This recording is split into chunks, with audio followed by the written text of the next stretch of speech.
Un millionnaire marqué par la froideur et une jeune innocente de 19 ans, un mariage inattendu qui défie toutes les règles de l'amour interdit. Si vous aimez les histoires d'amour, les romances, abonnez-vous à cette chaîne, laissez votre commentaire. Nous publions des vidéos comme celle-ci tous les jours. Continuons. La robe blanche pesait plus qu'elle ne le devrait.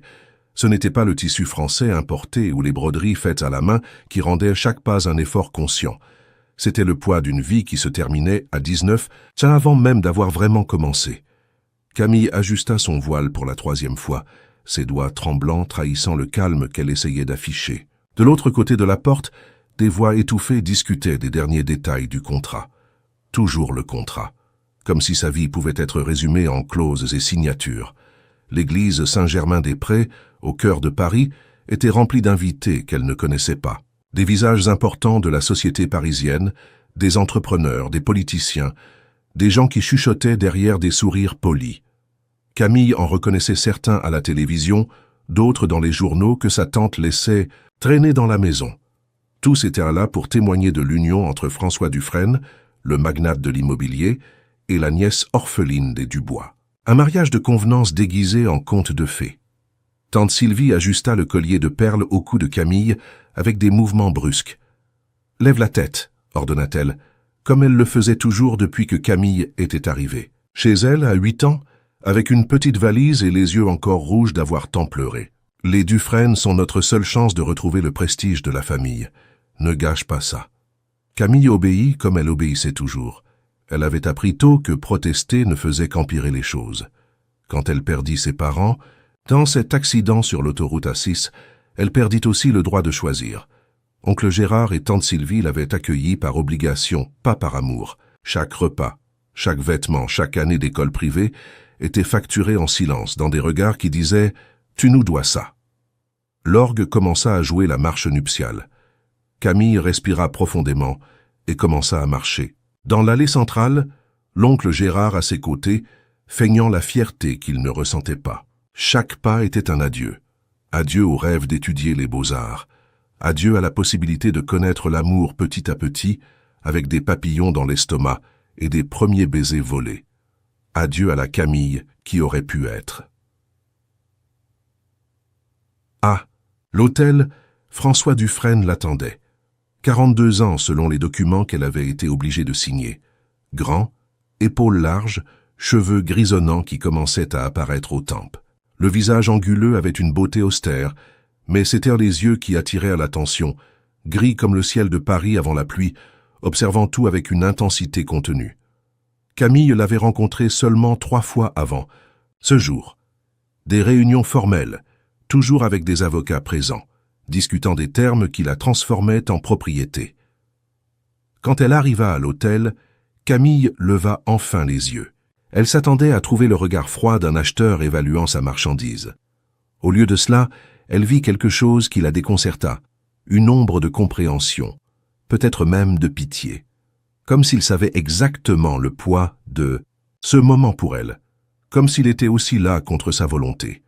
La cérémonie passa comme un flou, des paroles sacrées qui sonnaient vides, des vœux qui étaient des mensonges mémorisés, des alliances qui ressemblaient à des menottes dorées.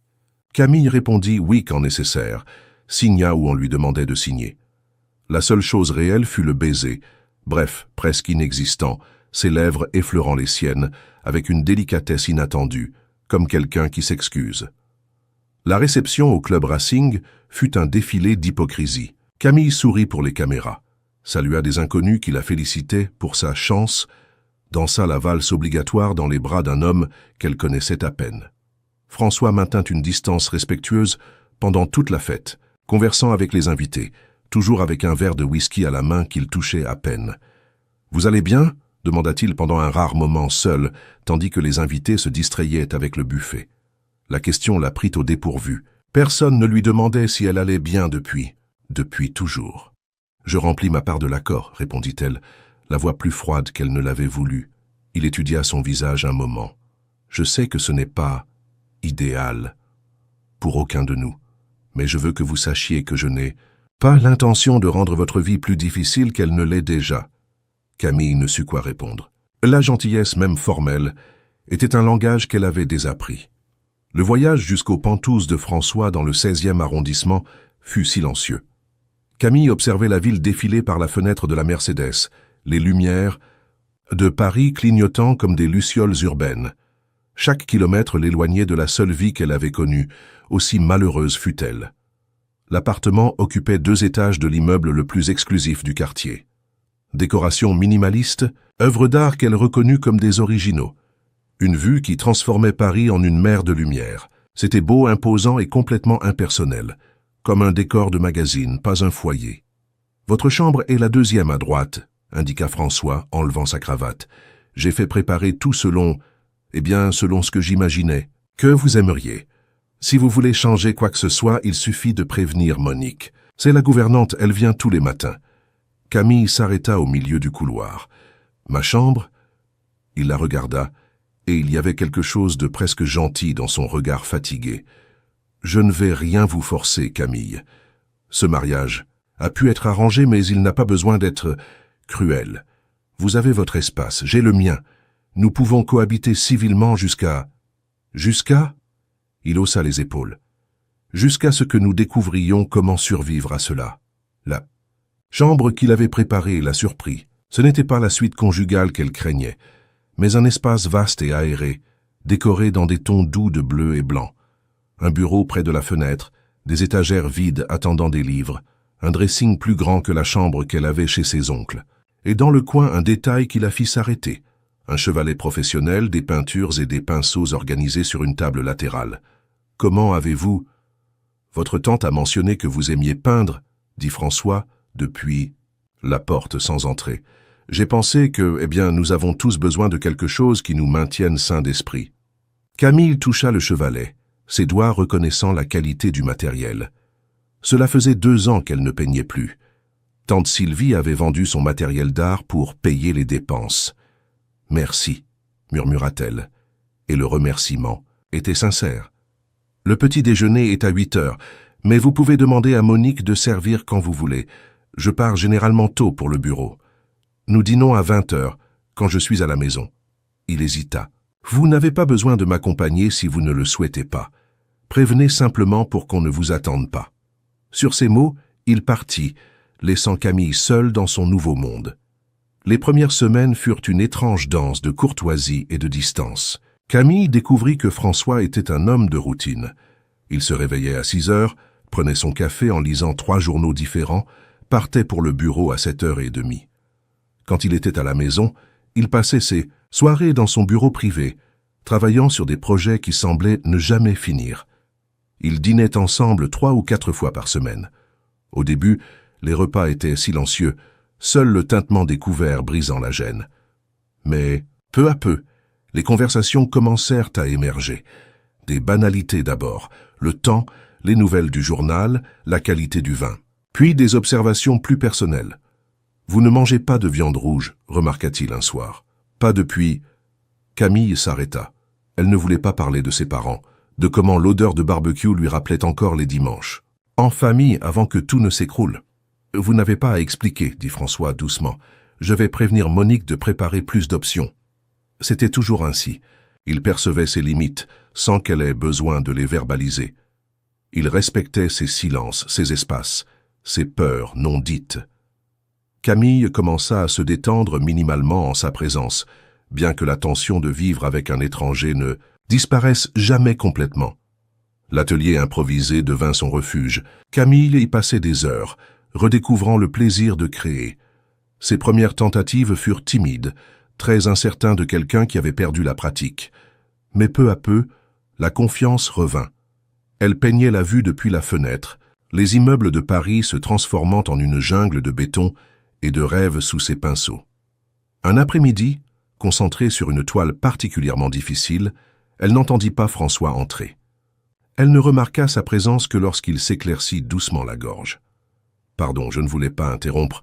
Monique dit que vous n'avez pas déjeuné. » Camille regarda l'horloge, surprise de voir qu'il était déjà plus de 3 heures. De l'après-midi. Quand elle peignait, le temps cessait d'exister. J'ai perdu la notion du temps. Il s'approcha, maintenant une distance respectueuse, mais assez près. Pour voir la toile, Camille résista à l'impulsion de couvrir son travail. C'est la vue de la terrasse sud, observa-t-il.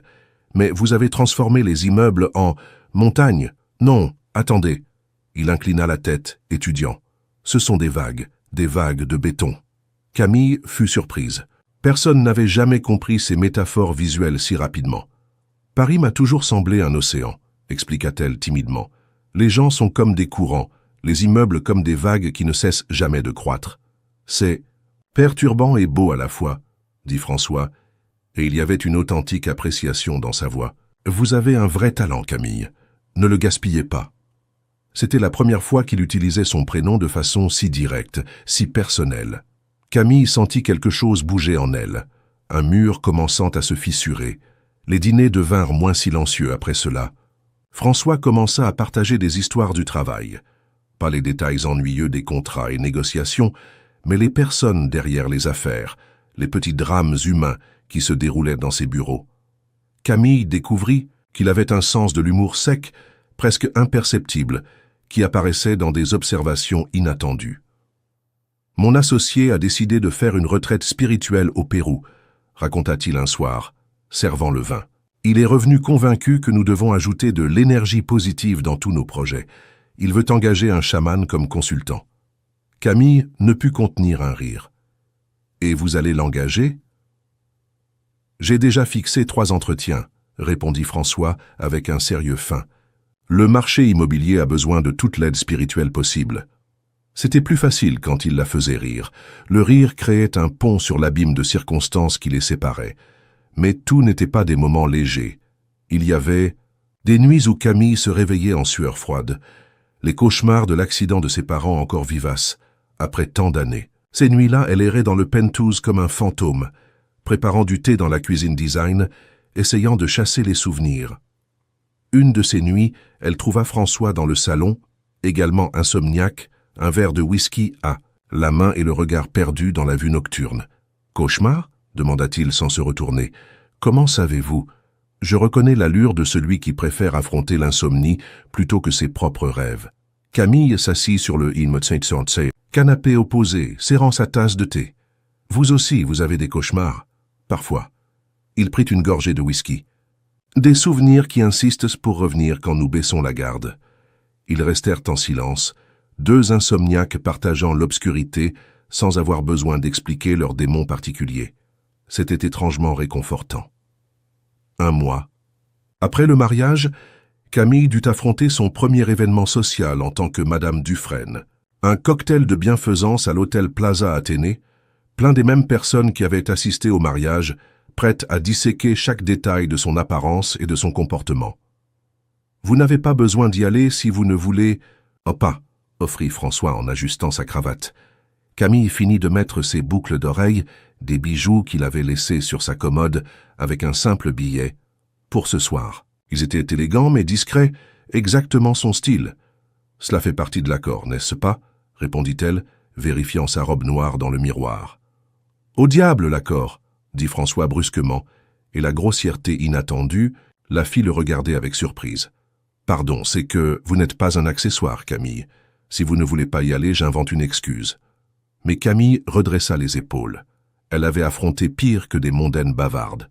« J'irai. » Mais elle hésita. « Vous restez près de moi ?»« Toujours, promit-il, et il tint parole. Pendant toute la soirée, François resta à portée de sa vue, intervenant subtilement quand les conversations devenaient trop invasives, créant des opportunités pour qu'elle respire quand la pression sociale devenait étouffante. « Elle est si jeune », entendit Camille une dame commenter quand elle pensait qu'elle n'écoutait pas. Pauvre François, il essaie clairement de surmonter la perte d'Élise avec cette remplaçante. Élise. C'était la première fois que Camille entendait ce nom, la première épouse, présuma-t-elle, celle qui était morte et avait laissé cet homme aux yeux tristes et aux nuits d'insomnie. Dans la voiture de retour à la maison, Camille rassembla son courage pour demander « Qui était Élise ?» François resta si immobile qu'un moment Camille pensa qu'il n'allait pas répondre. Puis, d'une voix soigneusement contrôlée, « Ma femme, elle est morte il y a 3 ans. Cancer. Je suis désolé. Moi aussi. » Il regarda par la fenêtre. « Vous vous seriez bien entendu. Elle aussi était artiste, écrivaine. » Le silence qui suivit était lourd de choses non dites. Camille comprit alors une autre dimension de leur mariage arrangé. Ce n'était pas seulement elle qui était piégée dans une situation impossible. François aussi essayait de survivre à son propre type de perte. La vie développa son propre rythme. Camille peignait le matin, quand la lumière était meilleure. Elle déjeunait avec Monique, qui se révéla être une source inépuisable d'histoires sur le vieux Paris. Parfois, elle explorait la ville, redécouvrant des lieux qu'elle avait connus avec ses parents, créant de nouveaux souvenirs pour superposer aux anciens. François commença à rentrer plus tôt à la maison. Il ne dit rien, mais Camille remarqua le changement. Ils dînaient maintenant ensemble presque tous les soirs, les conversations coulant plus naturellement. Il commença à partager ses opinions sur l'art, révélant une connaissance surprenante. Camille découvrit qu'il collectionnait des œuvres d'artistes français contemporains, non par investissement, mais par appréciation authentique. « Vous devriez exposer vos œuvres », suggéra-t-il un soir, après avoir vu sa dernière toile, une interprétation abstraite de la solitude urbaine qu'elle avait secrètement intitulée « Orpheline de béton ». « Je ne suis pas assez bonne. » Absurde. La conviction dans sa voix la surprit. « Je connais. Le conservateur de la Galerie Rouge. Je peux organiser une visite. Je ne veux rien obtenir parce que je suis votre femme. Alors réussissez en tant que Camille, l'artiste, pas la Dufresne. » C'était tentant, avoir son travail évalué pour ses propres mérites, pas pour ses connexions. Mais la peur d'échouer, de confirmer que tous ses rêves n'étaient que des illusions enfantines, la paralysait. 2 semaines plus tard, François rentra à la maison avec une expression étrange. Camille était dans l'atelier, travaillant sur une série sur la mémoire et la perte. Elle avait commencé à explorer des thèmes plus personnels dans son art, se sentant suffisamment en sécurité dans cet espace pour confronter ses fantômes. « Je dois vous montrer quelque chose, » dit-il. Camille le suivit jusqu'à la bibliothèque, une pièce où elle entrait rarement. C'était l'espace le plus personnel de François, rempli de livres et d'objets qui avaient clairement une signification sentimentale. Il alla jusqu'à une étagère et sortit un volume relié en cuir. « Ceci appartenait à Élise, » dit-il, lui, tendant le livre. « C'est un journal. Je ne sais pas pourquoi je vous montre cela, peut-être parce que... » Il passa la main dans ses cheveux, un geste de nervosité qu'elle commençait à reconnaître. « Vous devez savoir où vous mettez les pieds. Quel fantôme habite cette maison ?» Camille prit le journal d'une main tremblante. « Pourquoi maintenant ?»« Parce que j'ai réalisé que vous n'êtes pas juste une visiteuse ici, et si vous restez, vous méritez de connaître toute l'histoire. » Il sortit, la laissant seule avec les souvenirs d'une autre femme. Camille ouvrit le journal au hasard, et l'écriture délicate d'Élise jaillit de la page. « François m'a apporté des peintures aujourd'hui. Il a dit qu'il avait remarqué comment je regardais les couleurs dans le magasin d'art. Parfois, je suis effrayé par combien il voit, même quand je prétends être invisible. C'est à la fois libérateur et terrifiant d'être connu ainsi. » Camille ferma le journal, le cœur serré. Elle n'était pas prête, pas encore. Elle rangea le volume dans sa chambre, se promettant qu'un jour elle aurait le courage de le lire. Pour l'instant, c'était suffisant de savoir que François lui faisait confiance avec ses souvenirs les plus précieux. L'automne arriva à Paris avec ses après-midi dorés et ses matins froids. Camille avait développé l'habitude de prendre son café sur la terrasse, observant la ville s'éveiller. Un de ces matins, François se joignit à elle, brisant sa routine habituelle. « Puis-je » demanda-t-il, indiquant la chaise à côté. Camille acquiesça, curieuse. En 2 mois de mariage, ils avaient développé une cohabitation respectueuse, même affectueuse, mais toujours avec des limites claires. Cette approche matinale était nouvelle. « J'ai reçu une invitation », commença-t-il, remuant son café, sans boire. « Un projet à Saint-Malo, résort durable, quelque chose d'important. Je devrais y passer quelques jours, superviser le terrain. » Pause. « Je me demandais si vous aimeriez venir avec moi. » Camille faillit renverser sa tasse. « Vous voulez que je... » « La maison où je vais séjourner a un atelier. La propriétaire était artiste. Et Saint-Malo, il haussa les épaules. C'est inspirant. J'ai pensé que vous pourriez aimer peindre. Quelque chose de différent de Paris. C'était une invitation chargée de possibilités non dites. Voyager ensemble, même pour le travail, c'était franchir une ligne invisible qu'ils avaient soigneusement tracée. Quand ? La semaine prochaine. 5 jours. Camille pensa aux chambres séparées, aux routines, à parallèle, à la sécurité de la distance. Puis elle pensa à Saint-Malo, à la mer, à la chance de peindre des couleurs qui ne seraient pas grises et béton. « J'irai », décida-t-elle, et elle vit quelque chose comme du soulagement passer sur son visage. Les préparatifs pour le voyage créèrent une énergie différente entre eux. François expliquait le projet avec un enthousiasme authentique, durabilité, préservation de la nature, tourisme conscient. Camille découvrit une facette de lui qui allait au-delà de l'homme d'affaires froid. Un homme qui se souciait de l'héritage, de l'impact, de laisser le monde un peu meilleur. La veille du voyage, Camille trouva un cadeau dans sa chambre. Un sac à dos professionnel pour matériel d'art et un ensemble de peintures importées qu'elle avait admirées en ligne, mais n'aurait jamais eu le courage d'acheter. « Pour Saint-Malo », disait le billet dans l'écriture maintenant familière de François, « que les couleurs de la mer inspirent de nouveaux mondes. » Camille tint le billet longtemps, sentant les murs intérieurs céder un peu plus.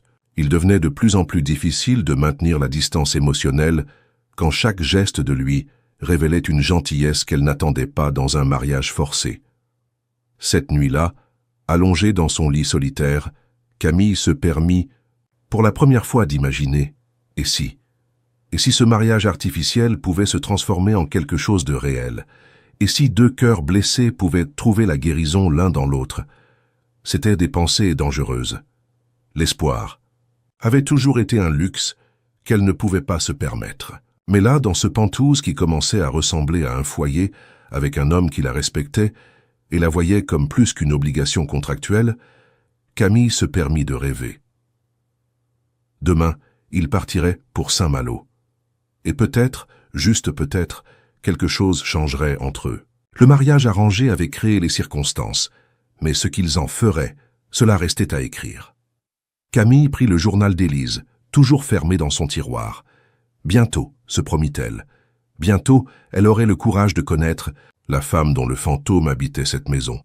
Pour l'instant, c'était suffisant de savoir que François essayait, à sa manière prudente, de construire quelque chose de nouveau sur les ruines du passé. Et Camille, contre tous ses instincts d'auto-préservation, commençait à vouloir essayer aussi. Le soleil se levait sur Paris, peignant le ciel avec les couleurs qu'elle essaierait de capturer à Saint-Malo.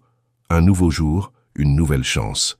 Et pour la première fois depuis longtemps, Camille se réveilla avec quelque chose qui ressemblait à de l'espoir. Le voyage serait un tournant, elle pouvait le sentir.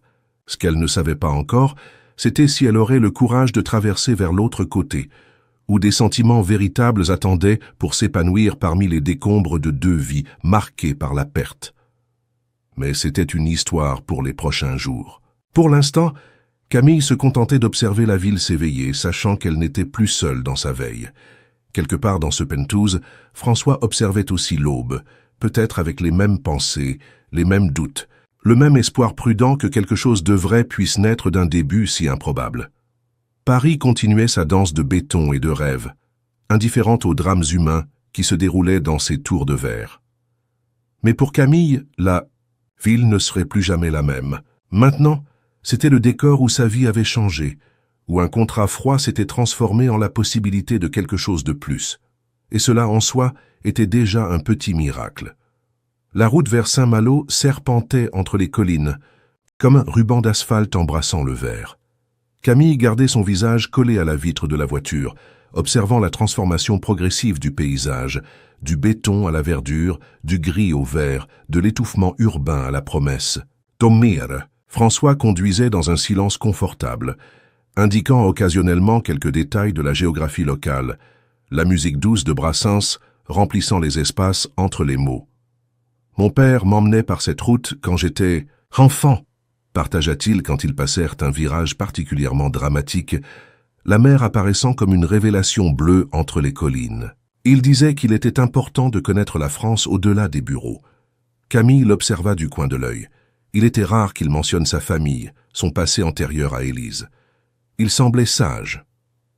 Il l'était, un des rares entrepreneurs de l'époque qui se souciait de quelque chose au-delà du profit. Une pause, le serrement subtil des mains sur le volant.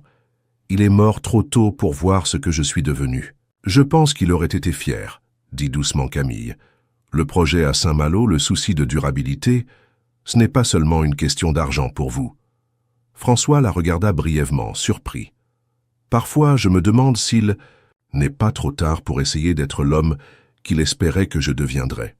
Il n'est jamais trop tard pour honorer ceux que nous aimons, répondit Camille, pensant à ses propres parents, à comment chaque coup de pinceau était une conversation silencieuse avec leurs souvenirs. Le reste du voyage passa dans un silence différent, plus intime, comme s'ils avaient franchi une frontière invisible en partageant d'anciennes pertes. La maison à Saint-Malo était une révélation. Coloniale à l'extérieur, avec des murs blanchis à la chaux et des fenêtres bleues qui s'ouvraient sur le temps. À l'intérieur, un mélange harmonieux d'histoire et de modernité, poutres en bois d'origine cohabitant avec de l'art contemporain, meubles de design français dialoguant avec des carreaux anciens. « Mon Dieu !» murmura Camille en entrant dans l'atelier. C'était un rêve en forme de pièce, plafond haut avec des lucarnes qui baignaient tout de lumière naturelle, étagères remplies de matériel d'art, chevalets positionnés pour capturer différents angles de la baie. Et la vue était à couper le souffle. Saint-Malo s'étendait comme une aquarelle vivante, la mer rencontrant les collines dans une étreinte éternelle. La propriétaire de la maison était Léonie Favre, expliqua François, appuyé contre le chambranle de Falaporte, une des grandes aquarellistes françaises. Morte l'année dernière, les héritiers veulent au vendre. J'ai pensé à l'acheter, la transformer en résidence d'artiste, mais il haussa les épaules. Trop de projets, pas assez de temps. Camille ouvrait déjà les tiroirs, explorant pinceaux et peintures comme une enfant dans un magasin de bonbons. Ce serait un crime de laisser cet espace mourir. Alors aidez-moi à le maintenir vivant, dit-il simplement. Peignez, créez, faites ce que Léonie ferait. Les 2 premiers jours établirent une routine différente de celle de Paris. François sortait tôt pour inspecter le terrain du resort, revenait déjeuner puis travaillait sur son ordinateur portable pendant que Camille peignait. Le soir, il dînait dans des restaurants locaux ou préparait quelque chose de simple dans la cuisine de la maison, le rituel domestique gagnant une intimité impossible dans la formalité du penthouse. Ce fut le 3e jour que tout changea. Camille s'était réveillée avant l'aube, inquiète d'un rêve qui mélangeait des souvenirs de ses parents, avec des images du journal d'Élise encore non lues. Elle descendit jusqu'à la plage privée de la maison, les pieds s'enfonçant dans le sable froid, la mer murmurant des secrets qu'elle ne pouvait pas déchiffrer. Cauchemar encore. La voix de François la fit sursauter. Il était assis sur une pierre proche, également en vêtements de nuit, observant l'horizon où le soleil commençait à teindre le ciel de rose. « Je n'arrivais pas à dormir, » admit-elle, s'asseyant sur le sable près de lui, mais pas trop près. « Saint-Malo fait ça. Enlève notre vernis urbain, laisse seulement l'essentiel. » Il jeta un caillou dans la mer. « Parfois c'est libérateur, parfois c'est terrifiant. Les deux, » acquiesça Camille. « C'est plus facile de cacher les blessures à Paris. Ici, » elle fit un geste vers l'immensité de la mer, les collines, le ciel qui commençait à s'éclaircir. Ici, il n'y a pas où se cacher. Ils restèrent en silence, observant le lever du soleil peindre le monde en couleurs qu'aucune peinture ne pourrait répliquer. Ce fut François qui brisa le moment. « Je dois vous dire quelque chose à propos d'Élise, à propos de pourquoi j'ai accepté ce mariage. » Camille sentit son corps se tendre. Une partie d'elle voulait fuir, maintenir la distance sûre de l'ignorance. Mais une autre partie, celle qui apprenait à faire confiance, resta. Élise était malade depuis 3 ans quand nous l'avons découvert. Cancer du pancréas, agressif. Les médecins lui ont donné 6 mois. Il prit une poignée de sable, la laissant s'écouler entre ses doigts. Elle a vécu 2 ans. 2 ans de chimio, d'espoir et de déception, de voir la femme que j'aimais disparaître peu à peu. Camille ne dit rien, se rapprochant juste un peu. À la fin, elle m'a fait promettre 3 choses. Première, que je continuerai le projet de résidence d'artiste dont elle rêvait. Deuxième, que je ne laisserai pas l'entreprise consumer mon humanité. Longue pause, le son des vagues remplissant le vide. Troisième, que je me remarierai. François, elle a dit que je n'étais pas fait pour la solitude, que j'avais besoin de quelqu'un pour me rappeler de dîner, de regarder le coucher, du soleil, de vivre au-delà des contrats. Un rire amer. J'ai fait les 2 premières promesses facilement, la 3e, Comment expliquer à la femme que j'aime que je ne peux pas imaginer en aimer une autre? Alors pourquoi pression familiale, des associés inquiets pour ma stabilité émotionnelle et, peut-être, il la regarda enfin, et Camille vit une vulnérabilité crue dans ses yeux. Peut-être parce qu'un mariage arrangé semblait sûr, sans attente romantique, sans chance de trahir sa mémoire. Je ne comptais pas. Sur quoi? Sur vous, sur votre force silencieuse, sur comment vous avez transformé ce penthouse froid en quelque chose qui ressemble à un foyer, sur... Il s'arrêta cherchant ses mots. Je ne comptais pas commencer à m'en préoccuper. Camille sentit son cœur s'accélérer. François, je ne dis pas que... Dieu, je ne suis pas bon avec les mots. Il passa ses mains sur son visage. Je dis juste que vous méritez de savoir que ce mariage a commencé comme une solution lâche à une promesse impossible. Mais maintenant, il la regarda longuement. Maintenant, je ne sais plus ce que c'est. Le soleil s'était complètement levé, les baignant de lumière dorée.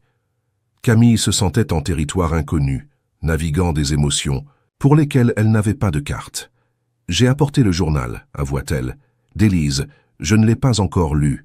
Pourquoi ? Peur, je crois, de la connaître. Des comparaisons, de... Elle chercha la vérité. De trop m'en préoccuper. François tendit la main, non pour la toucher, mais en offrande. « Voulez-vous que je reste avec vous quand vous lirez ?»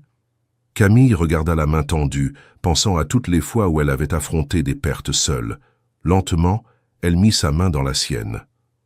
Oui, ils retournèrent à la maison avec le soleil déjà haut, la connexion physique minimale de leurs mains entrelacées, en disant plus que des heures de conversation. Dans l'atelier, Camille prit le journal, tandis que François s'asseyait dans un fauteuil proche, respectant l'espace mais offrant sa présence. Les premières pages étaient difficiles. L'écriture d'Élise était vive, pleine d'observations perspicaces sur le monde, sur l'art, sur l'homme qu'elle aimait. François. Ma surprise avec des billets pour la biennale aujourd'hui. Il a fait semblant que c'était une coïncidence de passer par là après le travail, mais j'ai vu le rappel sur son téléphone. Emmené et à l'exposition. J'aime comment il essaie de paraître spontané, alors qu'en réalité il planifie chaque geste d'affection avec la même méticulosité qu'il applique aux affaires. Camille sourit malgré la pointe de jalousie. Elle continua à lire, voyageant à travers les années d'un mariage qui avait clairement été construit sur un amour profond et une compréhension mutuelle. Puis elle arriva aux pages finales, écrites déjà pendant la maladie. François pense que je cache la douleur pour le protéger. Il ne sait pas que c'est le contraire. Sa douleur m'effraie plus que la mort. Hier, je l'ai surpris en train de pleurer dans son bureau, tenant notre photo de mariage. Quand il m'a vu, il a prétendu qu'il était juste fatigué. Mon amour têtu, comment vais-je t'apprendre à me laisser partir? J'ai beaucoup pensé à l'après, à lui seul dans ce penthouse que nous avons rempli de souvenirs. Je dois trouver un moyen de dire « Honore-moi en vivant, pas en mourant avec moi ». Mais comment demander à l'homme que j'aime d'en aimer une autre? Comment être généreuse quand la jalousie me ronge autant que le cancer? Peut-être est-ce simple? Peut-être que l'amour, le vrai amour, c'est souhaiter le bonheur même quand nous ne pouvons pas en faire partie. Alors que vienne quelqu'un d'assez fort pour briser les murs qu'il va ériger, quelqu'un qui voit au-delà de l'homme d'affaires accompli, quelqu'un qui le fasse rire à nouveau, dîner à la maison, s'arrêter pour voir la mer. Si vous lisez ceci, c'est que François vous a confié mes mots. Alors laissez-moi vous dire, n'ayez pas peur de l'aimer. Il paraît froid, mais il est pure intensité contenue. Il semble distant, mais remarque chaque détail. Il semble fort, mais a besoin de soins autant que n'importe qui. Et si vous parvenez à le rendre heureux à nouveau, alors vous aurez ma gratitude éternelle, où que je sois. Camille ne s'aperçut qu'elle pleurait que lorsqu'une larme tomba sur la page. Elle ferma soigneusement le journal, comme si elle gardait quelque chose de sacré. « Elle était extraordinaire, dit-elle finalement. Elle l'était, acquiesça François, la voix rauque. Et elle avait raison sur le besoin de quelqu'un assez fort. Je ne suis pas forte, protesta Camille. J'ai passé ma vie à être poussée par les circonstances. Survivre est déjà une force, Camille. Continuer à créer de la beauté après. Tant de pertes. Il se leva, s'approchant, mais maintenant une distance. C'est la plus grande force que je connaisse. Le moment flotta entre eux. lourde possibilité. Camille se sentait comme au bord d'un précipice, la chute certaine mais la destination inconnue. « Je dois peindre », dit-elle brusquement, fuyant vers la sécurité de l'art. François acquiesça, comprenant. « Je serai en bas si vous avez besoin. » Camille passa le reste de la journée à créer comme elle n'avait pas créé depuis des années. Les émotions débordaient en couleurs. Le bleu profond de la mer de Saint-Malo mêlé au gris de Paris, le doré de l'aube fusionné avec le rouge de la passion décrite dans le journal. Elle peignit jusqu'à ce que ses bras lui fassent mal, jusqu'à ce que la lumière naturelle s'épuise, jusqu'à ce qu'il n'y ait plus d'espace sur la toile pour le tourbillon intérieur. Quand elle descendit enfin, épuisée et couverte de peinture, elle trouva François préparant le dîner, quelque chose qu'elle ne l'avait jamais vu faire. « Carbonara », annonça-t-il, mi-fier, mi-gêné. « Recette de ma grand-mère. Probablement pas même proche de l'original, mais... » « C'est parfait », l'interrompit Camille, et elle ne parlait pas seulement de la nourriture. Ils dînèrent sur la véranda, le son de la mer comme bande sonore, conversant de choses légères, le projet du resort, des idées pour la résidence, d'artistes, des lieux à Saint-Malo qu'ils voulaient encore explorer. Mais sous la normalité, quelque chose de fondamental avait changé. Les murs soigneusement construits s'écroulaient, laissant deux cœurs blessés exposés l'un à l'autre.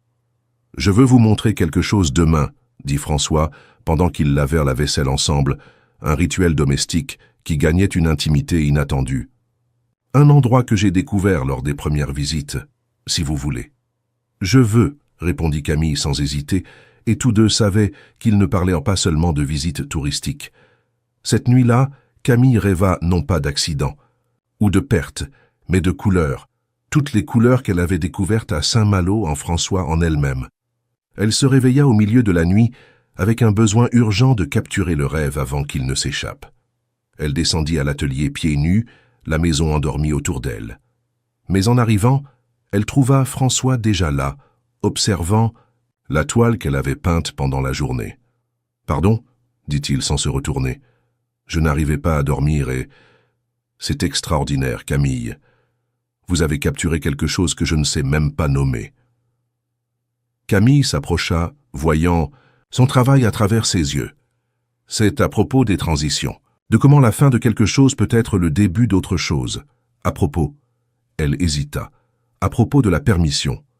Permission, de continuer sans oublier, de construire le nouveau en honorant l'ancien, elle respira profondément, de peut-être aimer à nouveau. François se tourna lentement. À la lumière douce de l'atelier, avec la mer murmurant en arrière-plan, le moment prit une qualité onirique. « Camille. »« Non, » l'interrompit-elle. « Pas encore. Nous ne sommes pas encore prêts, mais... » Elle s'approcha d'un pas. « Mais peut-être que nous y arrivons. » Il acquiesça, comprenant le besoin de temps, d'espace pour que des sentiments authentiques s'épanouissent, sans la pression des circonstances. « Je vais faire du café, » offrit-il, « puisqu'aucun de nous ne va retourner dormir. Je vais continuer. »« À peindre ?» répondit Camille. « Mais... laissez la porte ouverte pour que je vous entende en bas ?» C'était une demande simple qui signifiait tout, le besoin de connexion sans invasion, de présence sans pression. François sourit, un sourire véritable qui transformait son visage. Toujours. Le reste de l'aube passa dans une danse silencieuse de création et de compagnie. Camille peignait. François travaillait sur son ordinateur portable dans la cuisine, mais la maison vibrait de la conscience l'un de l'autre. Quand le soleil se leva, ils se retrouvèrent sur la véranda avec du café frais et du pain au chocolat que François avait acheté la veille. « Prête pour l'aventure d'aujourd'hui » demanda-t-il. « Prête » confirma Camille, et tous deux savaient qu'ils parlaient de plus qu'une simple promenade. Le lieu secret de François se trouvait au bout, d'un sentier escarpé à travers la forêt. Camille suivait ses pas, émerveillée par l'exubérance de la nature, le contraste absolu avec Paris. Des oiseaux observaient curieux depuis les cimes, des papillons dansaient dans les rayons de soleil qui pénétraient le feuillage. L'air sentait la terre et la vie. « Comment avez-vous découvert cet endroit ?» demanda-t-elle, le souffle court de l'effort. « Je me suis perdu, » admit François. « Lors de la première visite, j'ai voulu explorer seul. J'ai fini par sortir du sentier principal. Quand j'ai pensé que j'étais complètement perdu, il s'arrêta, et Camille vit pourquoi. Ils étaient arrivés à une clairière où une cascade se déversait dans une piscine naturelle d'eau cristalline. La lumière filtrée par les arbres créait un kaléidoscope de verts et dorés sur la surface de l'eau. « Mon Dieu !» murmura Camille. « J'ai pensé à amener Élise ici, » dit doucement François. « Mais elle était déjà trop malade pour le sentier. Après, je n'y suis jamais revenu, jusqu'à aujourd'hui. » Camille comprit le cadeau qu'elle recevait. Pas seulement un bel endroit, mais un morceau d'histoire non partagé, un espace qui pourrait être seulement à eux. « Vous avez apporté un maillot de bain ?» demanda-t-elle, brisant la solennité du moment. François rit, surpris. « Vous allez entrer ?»« Je suis venu jusqu'ici, non ?» Camille enlevait déjà ses chaussures. En plus, quand aurais-je une autre chance de nager dans un paradis privé? L'eau était froide, mais revigorante. Camille plongea complètement, laissant l'eau laver la sueur du sentier, les tensions accumulées, les peurs qu'elle portait encore. Quand l'émergea, François était sur la berge, clairement en train de débattre avec lui-même. « L'eau ne mord pas, » le taquina-t-elle, « et je promets de ne pas regarder si vous êtes timide. »« Timide? Moi ?» L'indignation feinte le fit finalement se décider. Quelques minutes plus tard, il était dans l'eau aussi, la gêne initiale cédant la place à un plaisir presque enfantin. Ils nagèrent, jouèrent comme des enfants, rirent de choses sans importance. Pendant une heure magique, ils n'étaient plus le magnate et l'orpheline, le veuf et la mariée arrangés. Ils étaient juste François et Camille, deux êtres humains découvrant la légèreté l'un dans l'autre. Ce fut quand ils étaient allongés, sur les pierres chaudes, séchant au soleil, que François aborda le sujet qui planait entre eux. « Que faisons-nous quand nous retournons à Paris ?» Camille réfléchit soigneusement. « Nous continuons, un jour à la fois, sans pression, sans attentes impossibles, juste, nous continuons à nous connaître. Et si... » Il hésita. « Et si nous découvrons que nous voulons plus ?» Camille tourna son visage vers lui, étudiant le profil qui lui était devenu familier. « Alors nous en parlons quand le moment arrivera. Pour l'instant... » Elle tendit la main, entrelaçant leurs doigts. « Pour l'instant, ceci est suffisant. » « Plus que suffisant, » acquiesça-t-il serrant sa main. Le dernier jour à Saint-Malo arriva trop vite. Camille avait produit toute une série de peintures, chacune capturant un aspect différent de l'expérience. La maison coloniale, la mer à l'aube, la cascade secrète, et une qu'elle gardait cachée, un portrait abstrait de François, tout en tons de gris et bleu avec des explosions inattendues de couleurs. « Nous devrons revenir, » dit-elle en emballant les toiles sèches, « pour la résidence d'artistes. »« J'y pense déjà, » répondit François. « Peut-être un programme de mentorat, des artistes établis travaillant avec de nouveaux talents. » Élise aurait aimé. « Oui, » acquiesça-t-il, et pour la première fois, le nom n'apportait pas seulement de la douleur. « Je pense qu'elle vous aurait aimé aussi. » Le voyage de retour fut différent de l'aller. Moins de découvertes, plus de consolidation. Ils parlèrent de plans concrets. L'exposition que Camille avait finalement accepté de considérer, des changements dans le penthouse, pour le rendre plus accueillant. La possibilité d'un dîner avec les quelques vrais amis que François gardait. « Ce sera différent », observa Camille quand Paris apparut à l'horizon. « Retourner à la routine après ça. »« Ça n'a pas besoin d'être la même routine », suggéra François. « Nous pouvons créer de nouvelles traditions. Petit déjeuner ensemble le dimanche, cinéma le jeudi, petites escapades quand la ville devient étouffante. »« J'ai aimé le nous, » dit doucement Camille. « Moi aussi, » répondit-il, et le sourire qu'ils partagèrent était plein de promesses non dites. Le penthouse les accueillit avec son élégance impersonnelle, mais Camille le voyait avec de nouveaux yeux. Ce n'était plus une prison dorée, mais une toile vierge attendant d'être remplie de vraie vie. « Je vais prendre une douche, » annonça-t-elle. « Dîner dans 1 heure ?»« Je vais préparer quelque chose, » offrit François, et le naturel du geste domestique réchauffa son cœur. Camille sortait de la douche quand elle entendit de la musique venant du salon, pas la playlist d'ambiance habituelle, mais quelque chose de vivant, viscéral. Elle suivit le son et trouva François au piano qu'elle ne l'avait jamais vu jouer, ses doigts dansant sur les touches dans une mélodie qui était mélancolie et espoir entrelacés. Elle resta immobile, l'observant perdu dans la musique, voyant une couche de plus se révéler. Quand il remarqua enfin sa présence, il ne s'arrêta pas de jouer, mais ouvrit un espace sur le banc pour elle.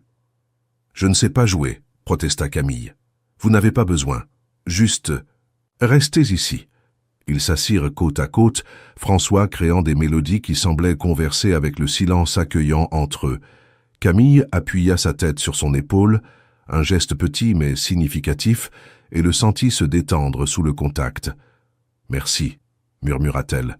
« De quoi ?»« Pour Saint-Malo, pour l'espace, pour la patience, pour... » Elle chercha les mots. « Pour m'avoir montré que tout mariage forcé n'a pas besoin d'être une prison. » François arrêta de jouer, se tournant pour lui faire face. « Camille, je dois dire quelque chose. » Elle sentit son cœur s'accélérer mais maintint le regard ferme. « Dites, je tombe amoureux de vous. » Les mots sortirent simples, sans fioriture. Ce n'était pas le plan, ce n'était pas ce que j'attendais, mais c'est en train d'arriver. Et je dois que vous sachiez que ça n'a rien à voir avec des contrats ou des convenances. C'est... Il toucha son visage doucement. C'est juste... Vous. Camille ferma les yeux, se laissant sentir le toucher, les mots, la vérité nue entre eux. Quand elle les ouvrit, il y avait des larmes et de la détermination en proportion égale. Moi aussi, admit-elle. Terrifiée, confuse, mais en train de tomber amoureuse. De vous, pas de ce que vous représentez ou offrez. De l'homme qui joue du piano quand il pense que personne n'écoute, qui garde des lieux secrets dans son cœur, qui a respecté mon espace même quand ça a dû être solitaire. Camille.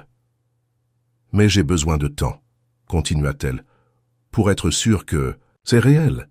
Pas juste deux cœurs solitaires s'accrochant l'un à l'autre. Pouvons-nous avoir ça? Du temps? Tout le temps du monde, promit François. Je ne vais nulle part. Ils scellèrent l'accord non pas avec un baiser, pas encore, mais avec une étreinte qui disait tout. Là, dans ce penthouse qui avait été témoin de tant de douleurs, quelque chose de nouveau et fragile commençait à fleurir. Monique les trouva ainsi le lendemain matin, endormis sur le canapé, encore enlacés, le petit déjeuner préparé intouché sur la table. La gouvernante, avec la sagesse de celle qui a vu beaucoup d'histoires d'amour, les couvrit simplement d'une couverture et alla s'occuper silencieusement de ses tâches. Quand Camille se réveilla, désorientée et avec le cou douloureux, la première chose qu'elle vit furent les yeux gris de François l'observant avec une tendresse qui lui coupa le souffle. « Bonjour », murmura-t-il. « Bonjour », répondit-elle, et aucun des deux ne fit mine de bouger. « Nous avons des réunions aujourd'hui », rappela François sans enthousiasme. « Annule », suggéra impulsivement Camille, « juste pour aujourd'hui. Faisons du tourisme dans notre propre ville. Voyons Paris avec les yeux de Saint-Malo. » C'était imprudent, irresponsable, complètement hors du caractère des deux. Pour cette raison même, François prit le téléphone et commença à annuler des engagements. Ils passèrent la journée à redécouvrir Paris, les halles où ils goûtèrent des fruits exotiques et rirent des grimaces l'un de l'autre. Le sang, quartier du Marais, où Camille expliqua les techniques des graffeurs, le jardin du Luxembourg où ils louèrent des bateaux miniatures et les firent naviguer comme des adolescents. La terrasse de la tour Montparnasse au coucher du soleil, la ville se transformant en une mer de lumière sous leurs pieds. « Je n'ai jamais vu Paris ainsi », confessa François, appuyé contre le parapet à côté d'elle. « Ainsi comment? Vivante, colorée, pleine de possibilités. » Il la regarda. « Vous faites ça. Vous transformez tout en art. »« Vous aussi, » rétorqua Camille. « Vous ne le réalisez simplement pas. La façon dont vous voyez du potentiel là où d'autres voient des problèmes, dont vous voulez laisser des héritages au lieu de simplement des profits. Nous formons une bonne équipe, dit-il doucement. Oui, acquiesça-t-elle, et la simplicité de l'affirmation portait le poids de tout ce qu'ils avaient découvert. Ils dînèrent dans un bistrot simple du Marais, bière fraîche et plat. Partagés, la formalité des restaurants chers oubliés. Ils parlèrent de tout et de rien, enfance, peur, rêves qui semblaient impossibles, petites manies qui les définissaient. « Je n'aurais jamais pensé, dit Camille, un peu étourdie, par la bière et le bonheur, que je trouverais ça dans un mariage arrangé. Ça quoi? Amitié, partenariat, possibilité de... » Elle hésita, puis se lança. « Amour. » François prit sa main sur la table, entrelaçant les doigts. « Moi non plus. J'ai cru que j'avais eu ma chance, que le reste ne serait que... exister. Et maintenant? Maintenant? Il porta sa main à ses lèvres, l'embrassant doucement. « Maintenant, je veux vivre, avec vous. » Car le geste public d'affection, petit mais significatif, marqua un autre changement. Ils ne cachèrent plus ou ne niaient plus ce qui grandissait entre eux. Ils étaient un couple se découvrant, pas à pas, avec toute la beauté et la terreur que cela impliquait. Cette nuit-là, arrêtés à la porte de la chambre de Camille, le moment plana lourd entre eux. Toute la journée avait été un prélude à cela. La question non dite de combien de temps encore, ils maintiendraient la distance physique qui reflétait l'émotionnel déjà vaincu. « Camille », commença François, mais elle le fit taire, d'un doigt sur les lèvres. « Pas encore », dit-elle doucement. « Quand ça arrivera, je veux que ce soit parce que nous ne pouvons plus faire autrement. Pas par impulsion ou pression ou attente. Mais parce que... » elle chercha les mots. « Parce que ce sera aussi naturel que respirer. » Il acquiesça, comprenant et respectant. « Bonne nuit alors. » « Bonne nuit. » Mais avant qu'il ne s'éloigne, Camille se dressa sur la pointe des pieds et l'embrassa. Pas le baiser formel du mariage, pas le bisou désinvolte du voyage, mais un vrai baiser. Doux mais profond. Une promesse et une découverte. Le goût de possibilités infinies. Quand ils se séparèrent, tous deux respirant difficilement, Camille sourit. « Pour que vous n'oubliez pas ce que nous construisons. » « Comme si je le pouvais. » Répondit François, la voix rauque. « Comme si je le voulais. » Camille ferma la porte de la chambre et s'y adossa, le cœur battant, le corps vivant d'une façon qu'elle avait oublié être possible. De l'autre côté, elle savait que François faisait de même. C'était frustrant et excitant cette danse d'approche qu'il faisait. Mais c'était la leur, construite sur le respect et le choix, pas l'obligation et le contrat. Allongée sur le lit, Camille prit le téléphone et fit quelque chose qu'elle ne faisait pas depuis des années. Elle appela sa seule cousine avec qui elle avait gardé un contact sporadique, Pauline, qui vivait à Bordeaux. « Camille, mon Dieu, quelle heure est-il? Tout va bien. »« Oui, » assura Camille. « Pardon pour l'heure, je voulais juste... J'avais besoin de dire à quelqu'un. »« Dire quoi ?» L'inquiétude dans la voix de sa cousine était palpable. « Que je suis heureuse. Pauline, pour la première fois depuis toujours, je suis heureuse. » Le silence de l'autre côté fut long. Puis, « C'est le mari, le fameux Dufresne ?»« Oui, mais pas comme tu penses. Ce n'est pas une question d'argent ou de sécurité ou rien de tout ça. C'est... » Camille chercha des mots pour expliquer l'inexplicable. « C'est trouver quelqu'un qui te voit, vraiment, qui te donne l'espace pour être et grandir et... Tu es amoureuse, conclut Pauline, mi-amusée, mi-émue. « Oui, » admit Camille à voix haute pour la deuxième fois. Complètement, terriblement amoureuse. Elles parlèrent pendant 1 heure de plus, Camille racontant Saint-Malo les découvertes, comment un mariage qui avait commencé comme une sentence se transformait en libération. Pauline écouta, conseilla, célébra. « Tu mérites ça, » dit-elle avant de raccrocher. « Après tout ce que tu as traversé, tu mérites chaque moment de bonheur. » Camille s'endormit en étreignant cette vérité. Ses rêves pleins de cascades et de musique de piano, d'yeux gris qui la voyaient tout entière. De l'autre côté du Penthouse, François aussi appelait, son meilleur ami, Thomas, qui vivait un lion. « Mec, il est 2 heures du matin, » se plaignit Thomas. « Je sais, désolé. C'est que... Qu'est-ce qui s'est passé? Problème avec l'entreprise? » « Non. » François rit, un son que Thomas n'avait pas entendu depuis des années. « Je crois que je suis tombé amoureux. » « Tu... Quoi? De la fille du mariage arrangé? Camille. Son nom est Camille. Et oui, d'elle. » François raconta tout. Saint-Malo, les conversations, la connexion inattendue. Ce n'était pas censé être ainsi, Thomas. C'était censé être simple, pratique. Depuis quand, l'amour? Est-il simple ou pratique? Philosopha l'ami. Mec, après tout, avec Élise, tu mérites ça. Si cette Camille te fait sourire à nouveau, elle me fait vouloir vivre à nouveau, corrigea François. C'est différent. Alors ne gâche pas ça. Sois patient, sois vrai, sois toi-même. Le reste, Thomas bâilla. Le reste, l'univers s'en occupe. François raccrocha en se sentant plus léger. Pour la première fois en 3 ans, l'avenir ne semblait plus une sentence à purger, mais une aventure à explorer. Le Penthouse dormait enveloppé de promesses non dites, 2 cœurs battant à des rythmes qui commençaient à se synchroniser. Dehors, Paris continuait sa danse perpétuelle de lumière et d'ombre, indifférente aux drames humains qu'elle abritait. Mais à l'intérieur de ces murs, une histoire d'amour improbable continuait à s'écrire, ligne par ligne, choix par choix. Camille et François, l'orpheline et le veuf, unis par convenance mais découvrant quelque chose de bien plus profond. L'aube les trouverait changés, plus proches de la vérité que tous deux cherchaient sans le savoir. Que l'amour, parfois, naît dans les endroits les plus inattendus, que la guérison peut venir à travers un autre cœur blessé, qu'un contrat signé sous la contrainte peut se transformer en la plus grande liberté de toutes, la liberté de choisir d'aimer et d'être. Aimer. Mais c'étaient des découvertes pour les prochains jours. Pour l'instant, ils dormaient dans des chambres séparées mais avec des cœurs de plus en plus entrelacés, rêvant des rêves qui, pour la première fois depuis longtemps, incluaient l'autre. Leur histoire ne faisait que commencer. Les semaines qui suivirent le retour de Saint-Malo furent comme vivre dans une bulle de cristal, belle, fragile et complètement isolée du monde extérieur. Camille et François avaient créé leur propre univers dans le penthouse, une routine de petits gestes qui construisaient l'intimité jour après jour. Petit déjeuner partagé sur la terrasse, François lisant les nouvelles économiques à voix haute pendant que Camille esquissait sur les serviettes. Dîner qui s'étendait jusque tard dans la nuit.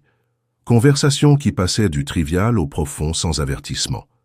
Soirée cinéma sur le canapé, commençant aux extrémités opposées et finissant proches, encore sans se toucher complètement, mais conscient de chaque centimètre qui les séparait.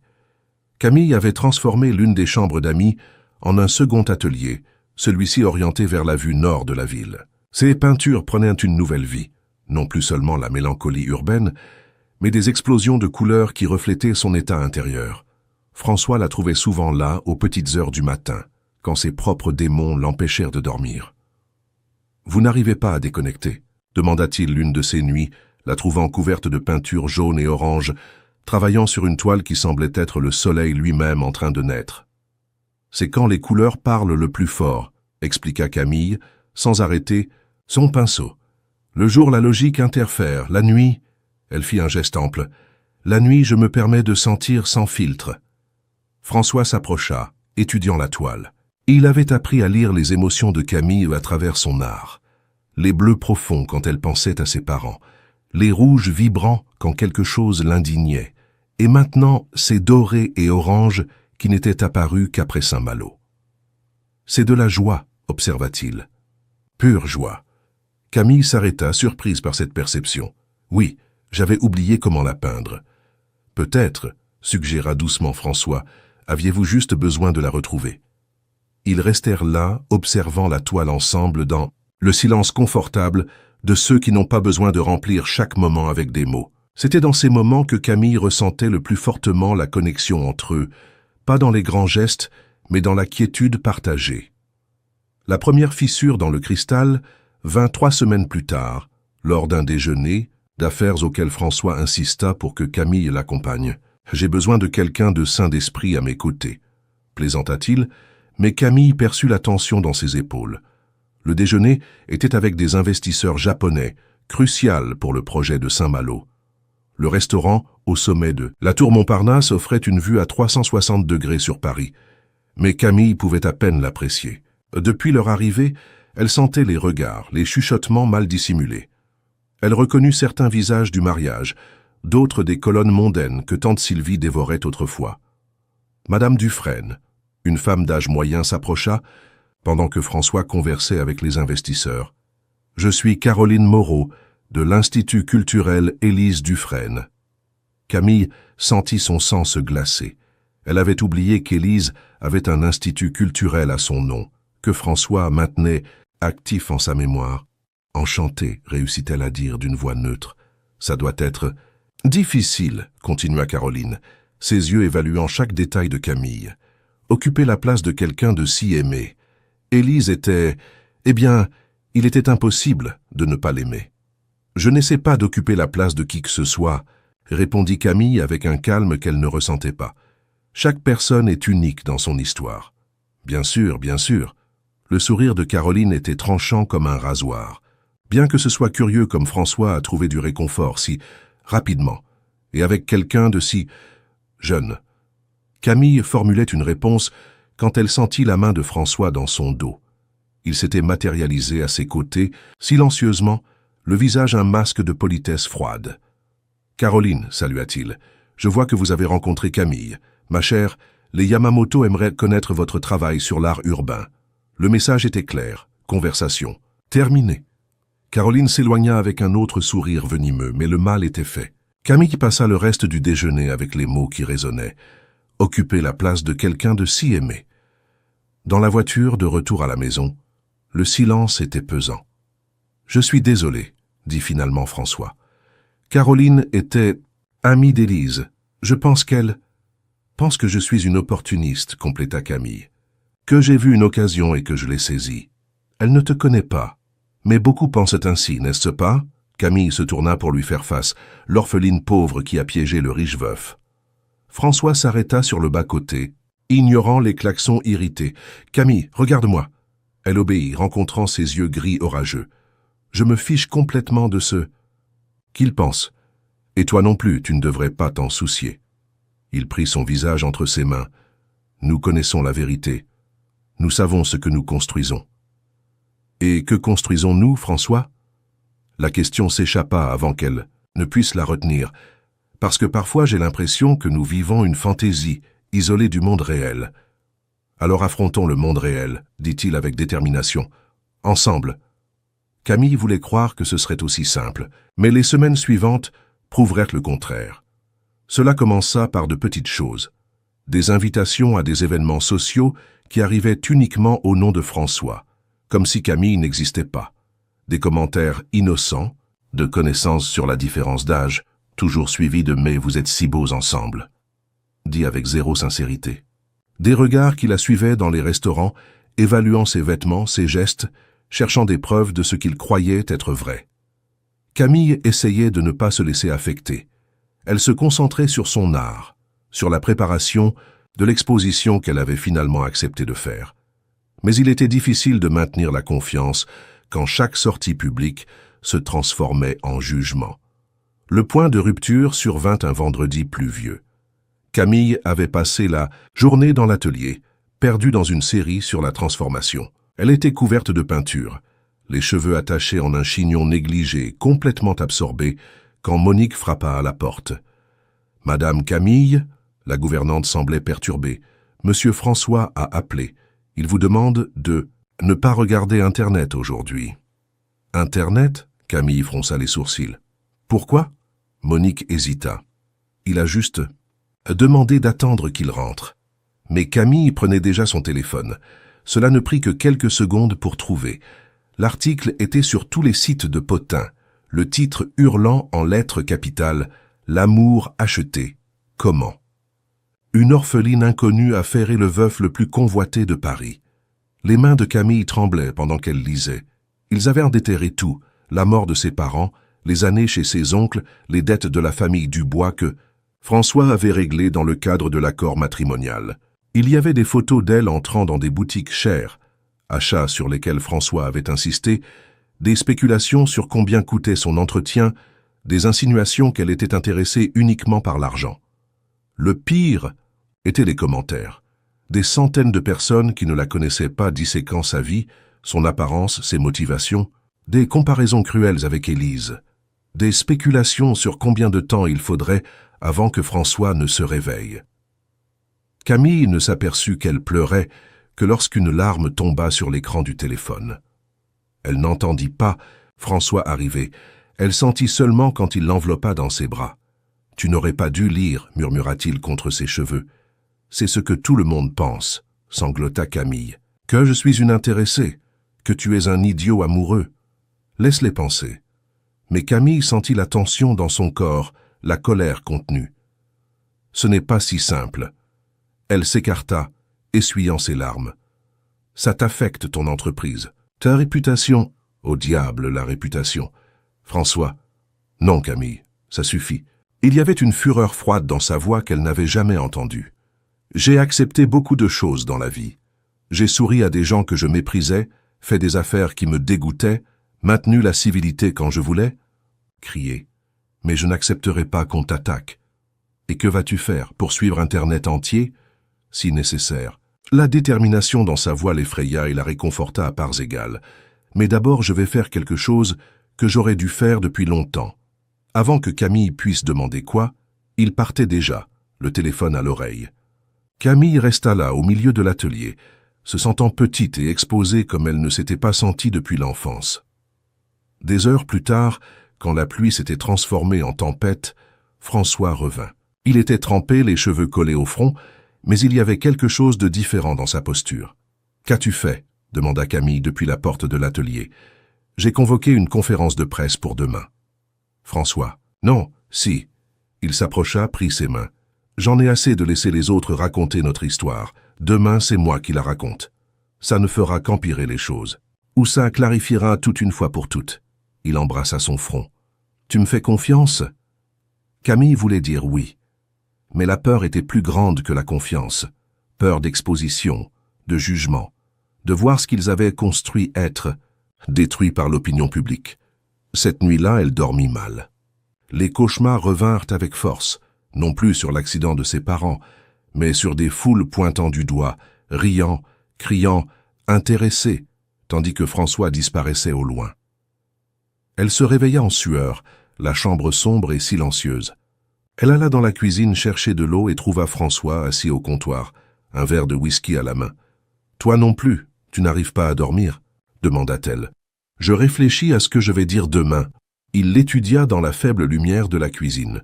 « Tu regrettes ?»« Quoi ?»« D'avoir accepté de m'épouser. D'avoir... » Il hésita. « D'avoir laissé ça devenir quelque chose de réel. » Camille s'approcha, se tenant entre ses jambes, les mains sur le visage qui lui était devenu si cher. Jamais ce qui est devenu réel. Juste, je voudrais juste que le monde nous laisse en paix. Moi aussi. Il l'attira dans une étreinte, le menton reposant sur sa tête. Mais peut-être qu'affronter cela ensemble nous rendra plus forts, ou nous brisera définitivement, murmura Camille contre sa poitrine. Ils restèrent ainsi jusqu'à l'aube, deux naufragés s'accrochant l'un à l'autre pendant que la tempête rugissait dehors. La conférence de presse était prévue à 10 heures dans le bureau central de Dufresne Immobilier. Camille s'habilla avec soin. Rien de trop cher qui alimenterait les potins, mais élégant pour montrer qu'elle ne se cacherait pas. François était impeccable dans son costume gris, mais elle pouvait voir la tension dans la ligne de sa mâchoire. « Tu n'es pas obligé d'y aller », offrit-il pour la 10e fois. « Si, je dois y aller », répondit Camille, ajustant sa cravate. « Si nous allons affronter cela, nous l'affrontons ensemble. » La salle de presse était bondée. Camille reconnut des journalistes de grands médias, des blogueurs de potins, des caméras partout. Elle s'assit à côté de François à la table, principale, leurs mains entrelacées sur la surface polie, un geste délibéré d'union. François commença sans détour. « J'ai convoqué cette conférence pour clarifier les spéculations sur mon mariage avec Camille. Oui, notre mariage a été arrangé. Oui, il y a eu des accords financiers impliquant sa famille. Non, elle n'est pas une intéressée, et je ne suis pas un idiot amoureux. » Il fit une pause, ses yeux parcourant la salle. « Je suis un homme qui a perdu l'amour de sa vie il y a 3 ans. Camille est une femme qui a perdu ses parents à 8 ans et a été traitée comme un fardeau depuis. 2 cœurs blessés qui se sont rencontrés dans les circonstances les plus improbables. » Camille serra sa main, lui donnant de la force. « Notre mariage a commencé comme une solution pratique à des pressions familiales et sociales. » Mais François regarda Camille, et il y avait tant d'amour dans ses yeux qu'elle dut cligner des paupières pour contenir les larmes. Mais nous avons découvert quelque chose qu'aucun de nous n'attendait. Respect, compréhension, partenariat et... oui, amour. Les murmures dans la salle augmentèrent. François leva la main demandant le silence. Je sais qu'il est plus facile de croire en des récits simplistes, la chasseuse de fortune et le veuf vulnérable. Mais la vérité est plus complexe et plus belle. Camille n'a jamais rien demandé au-delà d'un espace pour son art. C'est moi qui ai insisté sur les achats, les cadeaux, voulant compenser avec des choses matérielles ce qu'elle me donnait en paix et joie. Monsieur Dufresne, un journaliste, interrompit. « Ne trouvez-vous pas cela bien commode? Une jeune femme belle et pauvre acceptant d'épouser un homme plus âgé et riche ?» Camille sentit François se tendre, mais ce fut elle qui répondit. « Commode aurait été d'accepter en silence le rôle qu'on attendait de moi. Commode aurait été de sourire et d'accepter les cadeaux sans questionner. Commode aurait été de ne pas me soucier de l'homme derrière l'argent. Elle se leva, affrontant les caméras. Je n'ai pas choisi de tomber amoureuse de François. J'ai lutté contre cela, questionné chaque sentiment, reculé plus d'une fois. Mais l'amour... Sa voix faiblit. L'amour ne demande pas s'il est commode. Alors vous admettez que le mariage était pour l'argent? Provoqua un autre journaliste. J'admets qu'il a commencé comme un accord entre familles. J'admets qu'il y avait des intérêts financiers, ceux de mes oncles, pas les miens. Camille releva le menton. Mais j'admets aussi que je suis tombée amoureuse de l'homme qui m'a donné l'espace d'être moi-même, qui a respecté mes limites, qui a vu en moi plus qu'une orpheline nécessiteuse. Et Élise, cria quelqu'un du fond, ne vous sentez-vous pas comme une remplaçante? Ce fut François qui répondit, la voix dangereusement basse. Élise a été mon premier amour. Camille est mon second. Ce ne sont pas des remplacements, mais des histoires différentes. Élise m'a appris à aimer. Camille m'a appris à vivre de nouveau. Je ne déshonore la mémoire d'aucune en aimant l'autre. Le silence qui suivit était lourd. Puis, je vais être très clair, continua François. Les attaques contre moi, je peux les tolérer. J'ai toujours fait partie de ce jeu. Mais pas Camille. Elle est une artiste talentueuse qui mérite d'être connue pour son travail, pas pour des potins malveillants. Et je prendrai toutes les mesures légales nécessaires pour la protéger de la diffamation et du harcèlement. Une dernière question. Une journaliste connue se leva. Pour Madame Dufresne, cela en valait-il la peine? Tout cet examen minutieux, ces accusations, cela en valait-il la peine? Camille regarda François, vit l'amour et l'inquiétude. Dans ses yeux pensa à tous les matins partagés, aux nuits d'insomnie consolées, aux moments de joie construits sur les ruines d'anciennes pertes. « Demandez-moi dans 50 ans, répondit-elle, quand nous aurons construit une vie entière ensemble. Là, je vous dirai si cela valait la peine de lutter pour l'amour plutôt que d'accepter le commode. » La conférence de presse se termina dans un tourbillon de questions sans réponse. Dans les couloirs du bâtiment, loin des caméras, Camille se permit enfin de trembler. « C'était trop, murmura-t-elle. Ils vont tout déformer. »« Qu'ils déforment, » François l'enlaça. « Nous avons dit notre vérité. Le reste. » Mais Camille n'écoutait pas. L'adrénaline de la confrontation retombait, ne laissant que l'épuisement et la sensation de s'être trop exposée. Les jours suivants furent un flou. La conférence devint virale, divisant les opinions. Certains soutenaient le couple, touchés par la sincérité. D'autres étaient encore plus cruels, disséquant chaque mot, chaque geste, cherchant des mensonges. Camille se réfugia dans l'atelier, peignant compulsivement. Des toiles sombres, orageuses, reflétant son état intérieur. François essayait de l'atteindre, mais elle se fermait de plus en plus. Ce fut Monique qui força la confrontation 1 semaine plus tard. « Ça suffit, » dit la gouvernante, entrant dans l'atelier sans frapper. « Vous allez m'écouter. » Camille, épuisée et couverte de peinture noire, leva à peine les yeux. « Monique, s'il vous plaît. »« Non. J'ai déjà vu beaucoup de feuilletons dans ma vie, mais celui-ci m'irrite. » Monique croisa les bras.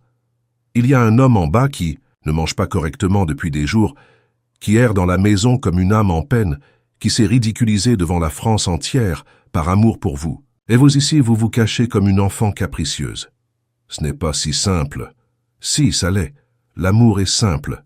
Ce sont les gens qui compliquent. » Monique s'approcha. « Savez-vous ce que je vois? Une jeune femme avec tellement peur a de perdre qu'elle préfère jeter. Vous êtes-vous demandé si vous faites exactement ce que ces corbeaux là dehors veulent ?» Camille la regarda enfin. « Et s'ils avaient raison?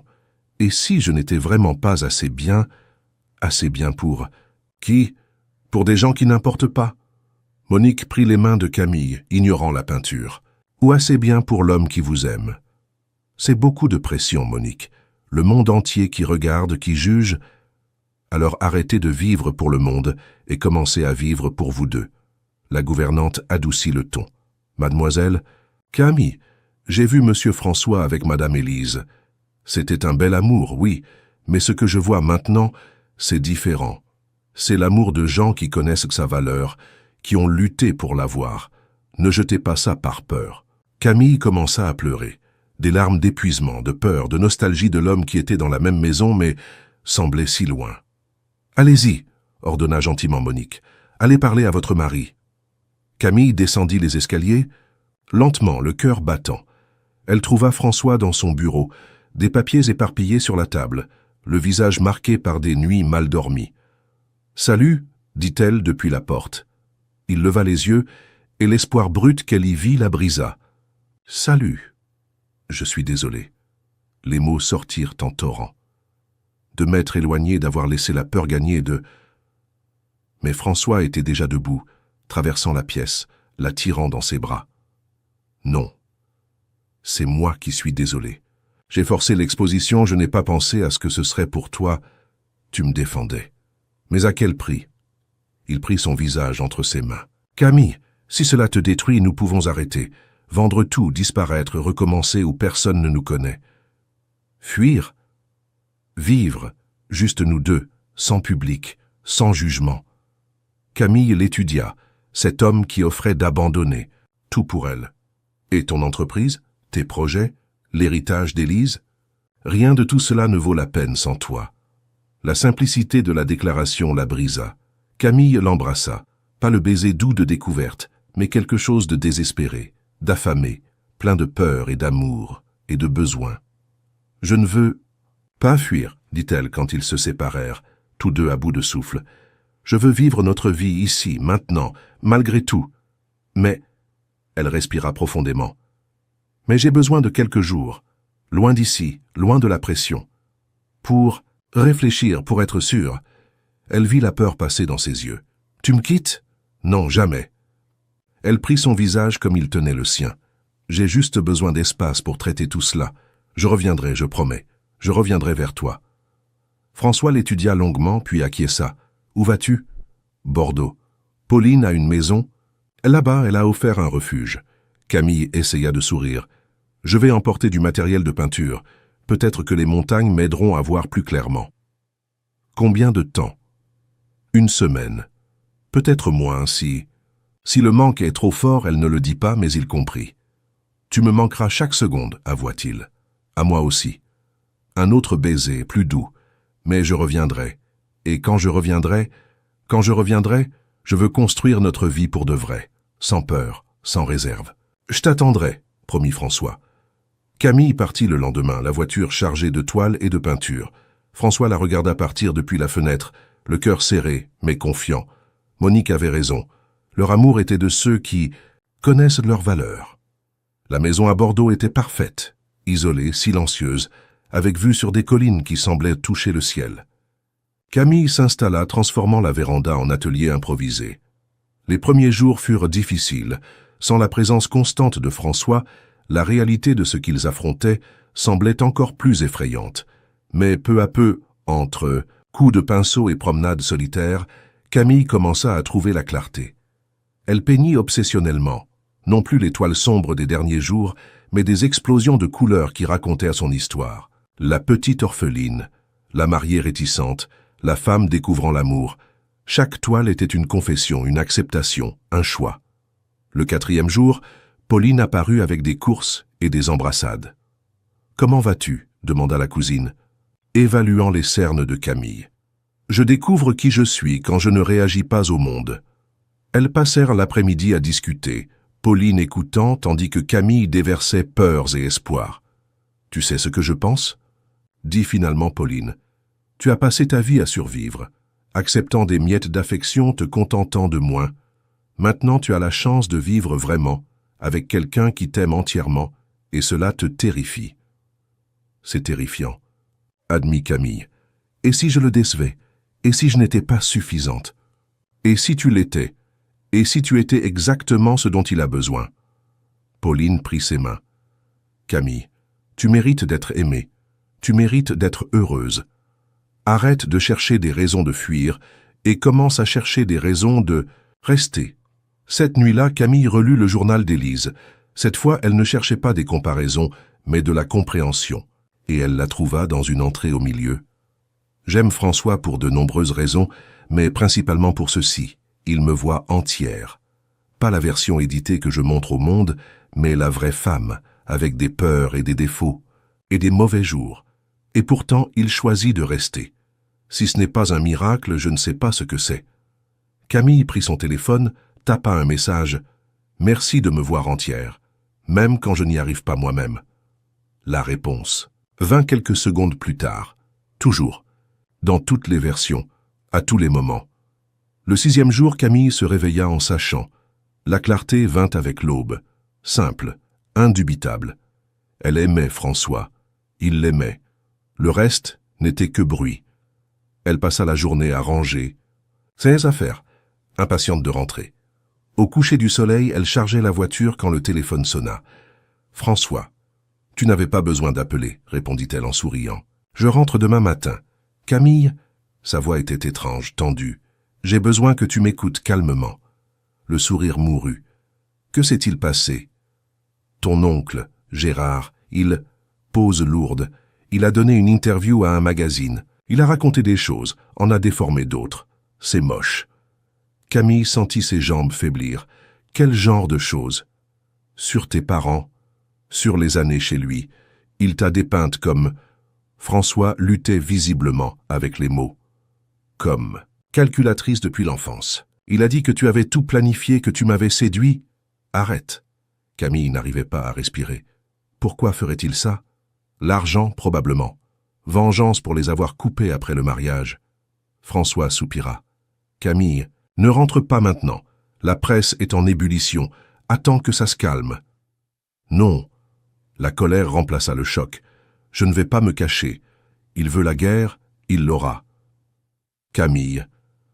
Ça suffit, François. Ça suffit de laisser les autres raconter mon histoire. La détermination se cristallisa.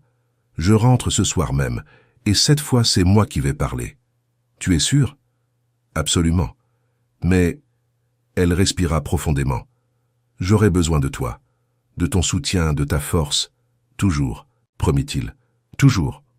Camille conduisit toute la nuit, la voiture fendant l'obscurité, chaque kilomètre la rapprochant de la confrontation finale, mais aussi la rapprochant de la maison, de François, de l'amour pour lequel elle avait choisi, de lutter pour mériter. Elle arriva à l'aube, trouvant François qui l'attendait dans le garage. À peine eut-elle garé la voiture, qu'il ouvrait déjà la portière, la tirant dans ses bras. « Tu vas bien » demanda-t-il contre ses cheveux. « Maintenant, oui. » Camille s'écarta pour le regarder. « Mais je dois faire quelque chose, et j'ai besoin du meilleur avocat que ton argent peut acheter. » « Que vas-tu faire ?»« Poursuivre mon oncle pour diffamation. Raconter ma vérité, tout entière, et... » Elle respira profondément. « Je vais faire une exposition. Avec toutes les toiles que j'ai peintes à Bordeaux, l'histoire complète, de l'orpheline à la femme qui a choisi d'aimer. » François l'étudia, voyant le changement, la détermination féroce. Que s'est-il passé dans les montagnes? J'ai découvert que j'en ai assez d'avoir peur. Camille entrelaça leurs doigts, assez de laisser les autres définir qui je suis, assez de m'excuser d'exister. Et as-tu découvert autre chose? Demanda-t-il doucement. Camille sourit, son premier, vrai sourire depuis des jours. J'ai découvert que je t'aime, complètement, follement, sans réserve, et que ça vaut la peine de se battre pour ça. François l'embrassa, profondément, désespérément, plein de jours de manque. Quand ils se séparèrent, il y avait des larmes dans ses yeux. « Bienvenue à la maison », murmura-t-il. « La maison », répéta Camille, savourant le mot.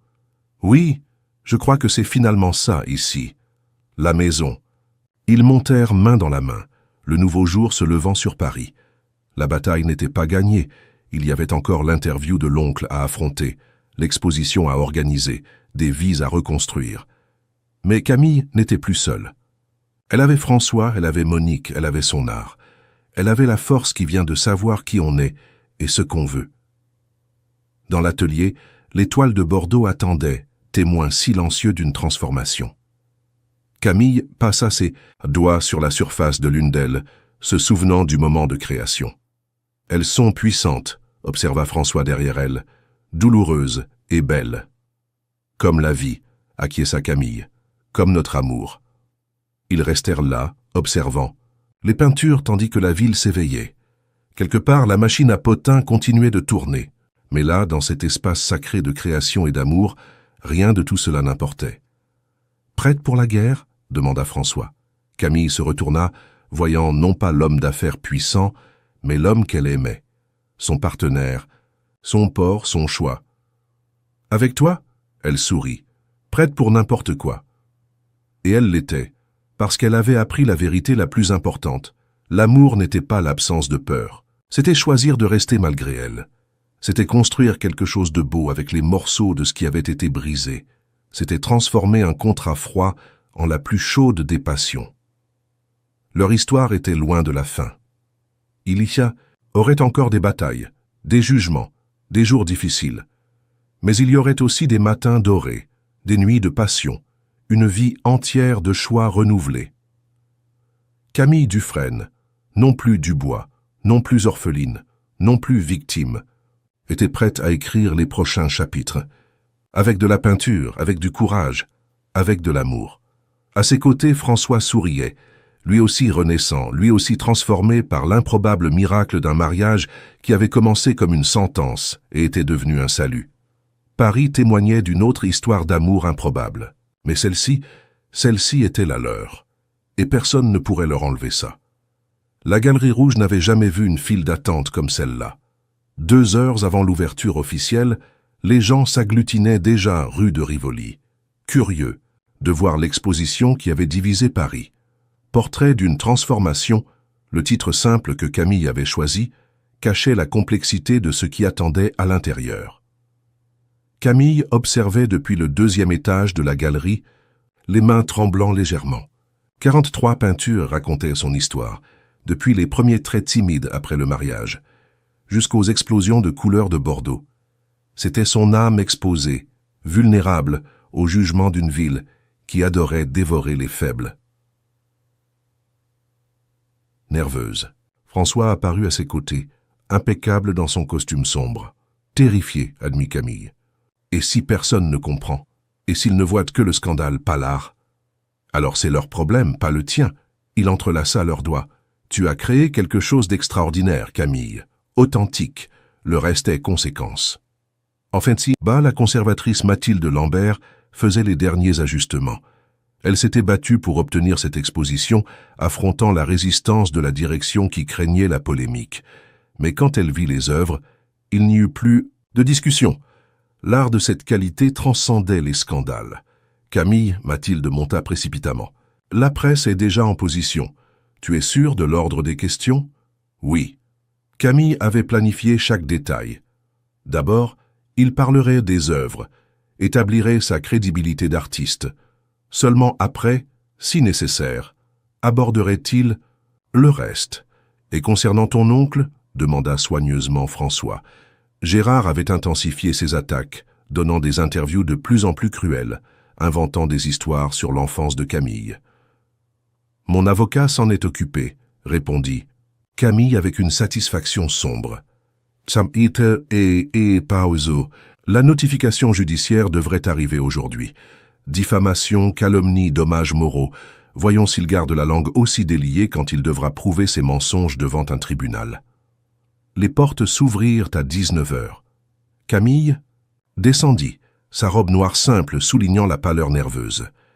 La première salle contenait les œuvres initiales. Paris en ton de gris, la solitude urbaine capturée en coups de pinceau mélancolique. Celle-ci date de la période juste. Après mon mariage, expliquait Camille à un groupe de critiques. Remarquez comme la palette est restreinte, presque monochromatique. Elle reflète mon état émotionnel, prisonnière, sans couleur, simplement en survie. Elle les guida à travers l'exposition, narrant le voyage visuel.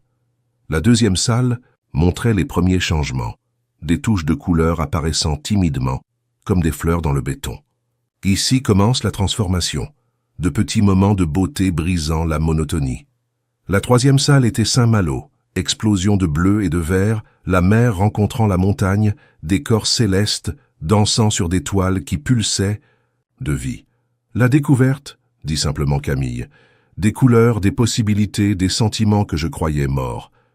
Mais c'était la dernière salle qui arrachait des soupirs. Les toiles de Bordeaux occupaient tous les murs. Une symphonie, visuelle de Renaissance. Au centre, la pièce principale. Un autoportrait abstrait où une figure féminine émergeait des ombres vers la lumière, fragmentée mais entière, brisée mais forte. Ceci, Camille s'arrêta devant l'œuvre. C'est moi. Toutes les versions.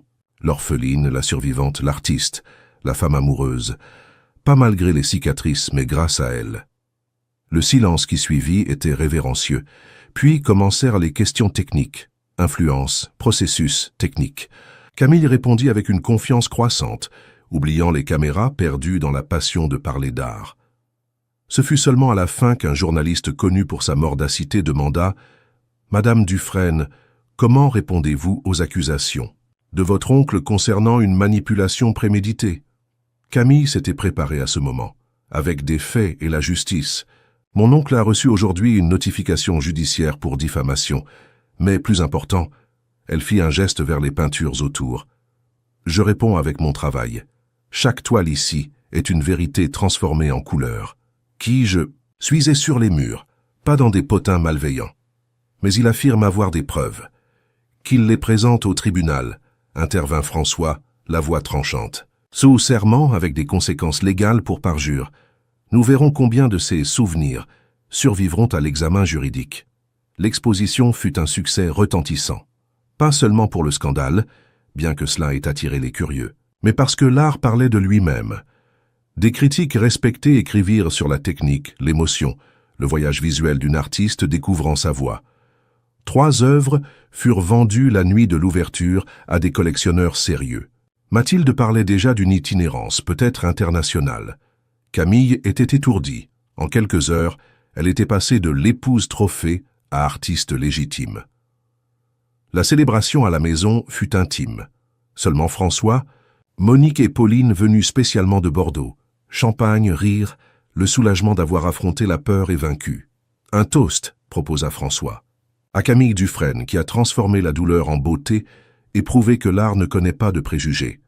Et à l'homme qui m'a donné l'espace pour découvrir cela, répliqua Camille, les yeux humides. Plus tard, quand les invités furent partis et que l'adrénaline baissa, Camille se retrouva sur la terrasse avec François, Paris brillant sous eux comme toujours. « Nous avons réussi », murmura-t-elle, encore, incrédule.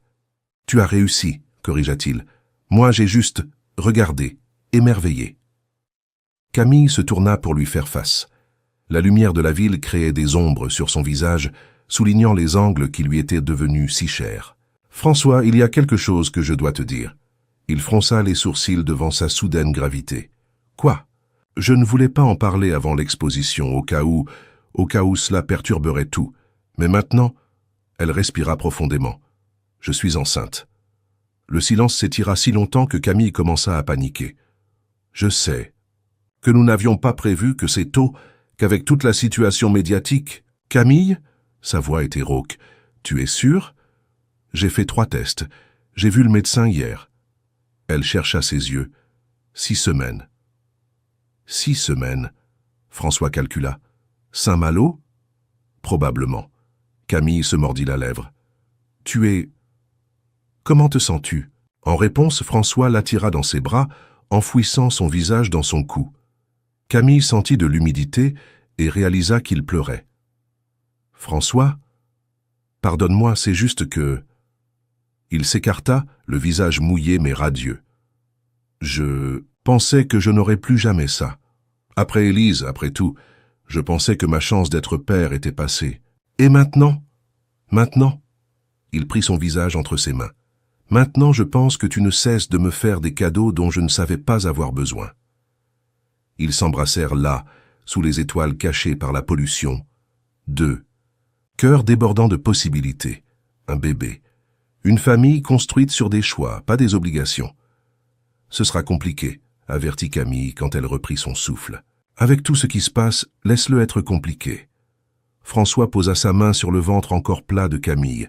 Nous avons déjà affronté pire. Les semaines suivantes furent un tourbillon. L'exposition voyagea à Lyon, puis à Marseille. Camille donnait des interviews, participait à des débats sur l'art et le dépassement de soi. Peu à peu, le récit changeait. Il ne s'agissait plus de la chasseuse de fortune, mais de l'artiste qui transformait le trauma en beauté. Le procès contre Gérard avançait. Confronté à une action en justice sérieuse, il tenta de reculer. Mais Camille ne céda pas. « Il doit apprendre que les mots ont des conséquences », dit-elle à l'avocat. qu'on ne peut pas détruire des vies pour de l'argent. Ce fut lors d'une consultation prénatale que vint la prochaine surprise. François l'accompagnait tenant sa main pendant que la médecin passait le gel froid pour l'échographie. « Eh bien ?» Docteur Laforge sourit. « Il semble que nous ayons une petite complication. » Camille sentit son sang se glacer. « Complication ? Du meilleur genre. » La médecin tourna l'écran. « Félicitations, ce sont des jumeaux. » Le silence dans le cabinet était absolu. Camille et François regardèrent l'écran, les deux petits points pulsants, essayant d'assimiler. « Des jumeaux », François réussit enfin à dire. « Deux. Deux bébés en parfaite santé, d'après ce que je peux voir, » confirma docteur Laforge. « C'est encore tôt, mais tout semble parfait. » Ils sortirent du cabinet en état de choc. Dans la voiture, ils commencèrent à rire, d'abord nerveusement, puis hystériquement, l'absurdité et la merveille de la situation les submergeant. « Deux, » répétait Camille. « François, ce sont deux bébés. De 0 à 2 en moins d'un. Oh !» s'émerveillait-il. « Tu ne fais vraiment rien à moitié. » Apparemment non. Camille toucha son ventre. « Mon Dieu, et maintenant ?»« Maintenant ?» François prit sa main. « Maintenant, nous achetons des berceaux. 2. » La nouvelle de la grossesse fuit, comme c'était inévitable. Mais cette fois, Camille était préparée. Dans une interview soigneusement, orchestrée avec une journaliste respectée, elle raconta l'histoire selon ces termes. « C'est une bénédiction inattendue, dit-elle, la main protectrice sur son ventre qui commençait à s'arrondir. Deux miracles que nous sommes impatients de connaître. Et pour ceux qui disent que c'est bien trop commode, que vous avez assuré votre position avec des héritiers, demanda la journaliste, mais avec gentillesse. Camille rit, un son authentique. Quiconque pense ainsi n'a jamais connu les nausées matinales avec des jumeaux. Il n'y a rien de commode là-dedans, je vous assure. C'est de l'amour, pur et compliqué. Ce fut à cette époque que Gérard finit par craquer. Confronté à l'action en justice, abandonné par les quelques alliés qu'il avait, il apparut à la réception de l'immeuble demandant à parler à Camille. « Il est en bas », informa Monique, désapprouvant clairement. « Voulez-vous que j'appelle la sécurité ?» Camille réfléchit. Une partie d'elle ne voulait plus jamais voir son oncle, mais une autre partie, celle qui portait une nouvelle vie, voulait clôturer ce chapitre. « Je vais descendre », décida-t-elle. « Mais François vient avec moi. » Ils trouvèrent Gérard dans le hall, vieilli, vaincu, l'ombre de l'homme arrogant qu'elle avait connu. Voir Camille enceinte, radieuse, aux côtés de François manifestement prospère, sembla le diminuer encore davantage. « Camille !» commença-t-il, mais elle leva la main. « Oncle Gérard, vous êtes venu vous rétracter ? Je... » Il regarda François, puis à nouveau elle. « J'ai besoin que tu retires la plainte. Sylvie est malade, les factures médicales... » « Alors c'était pour l'argent, dit Camille sans surprise. C'est toujours le cas, avec vous. »« Tu ne comprends pas. »« Je comprends parfaitement. Vous m'avez vendu, littéralement, quand c'était pratique. Vous m'avez diffamé quand vous pensiez que cela rapporterait. Et maintenant vous voulez de la miséricorde. » Camille fit un pas en avant. « Où était votre miséricorde quand j'avais 8 ans et que je pleurais mes parents ?» Gérard eut la décence de baisser les yeux.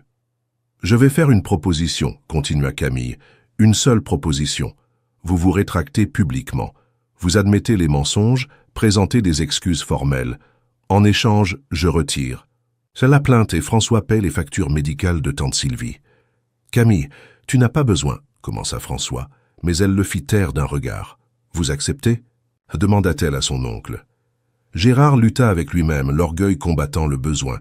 Finalement, « J'accepte. » « Parfait, mon avocat vous contactera. » Camille se tournait déjà pour partir quand elle s'arrêta.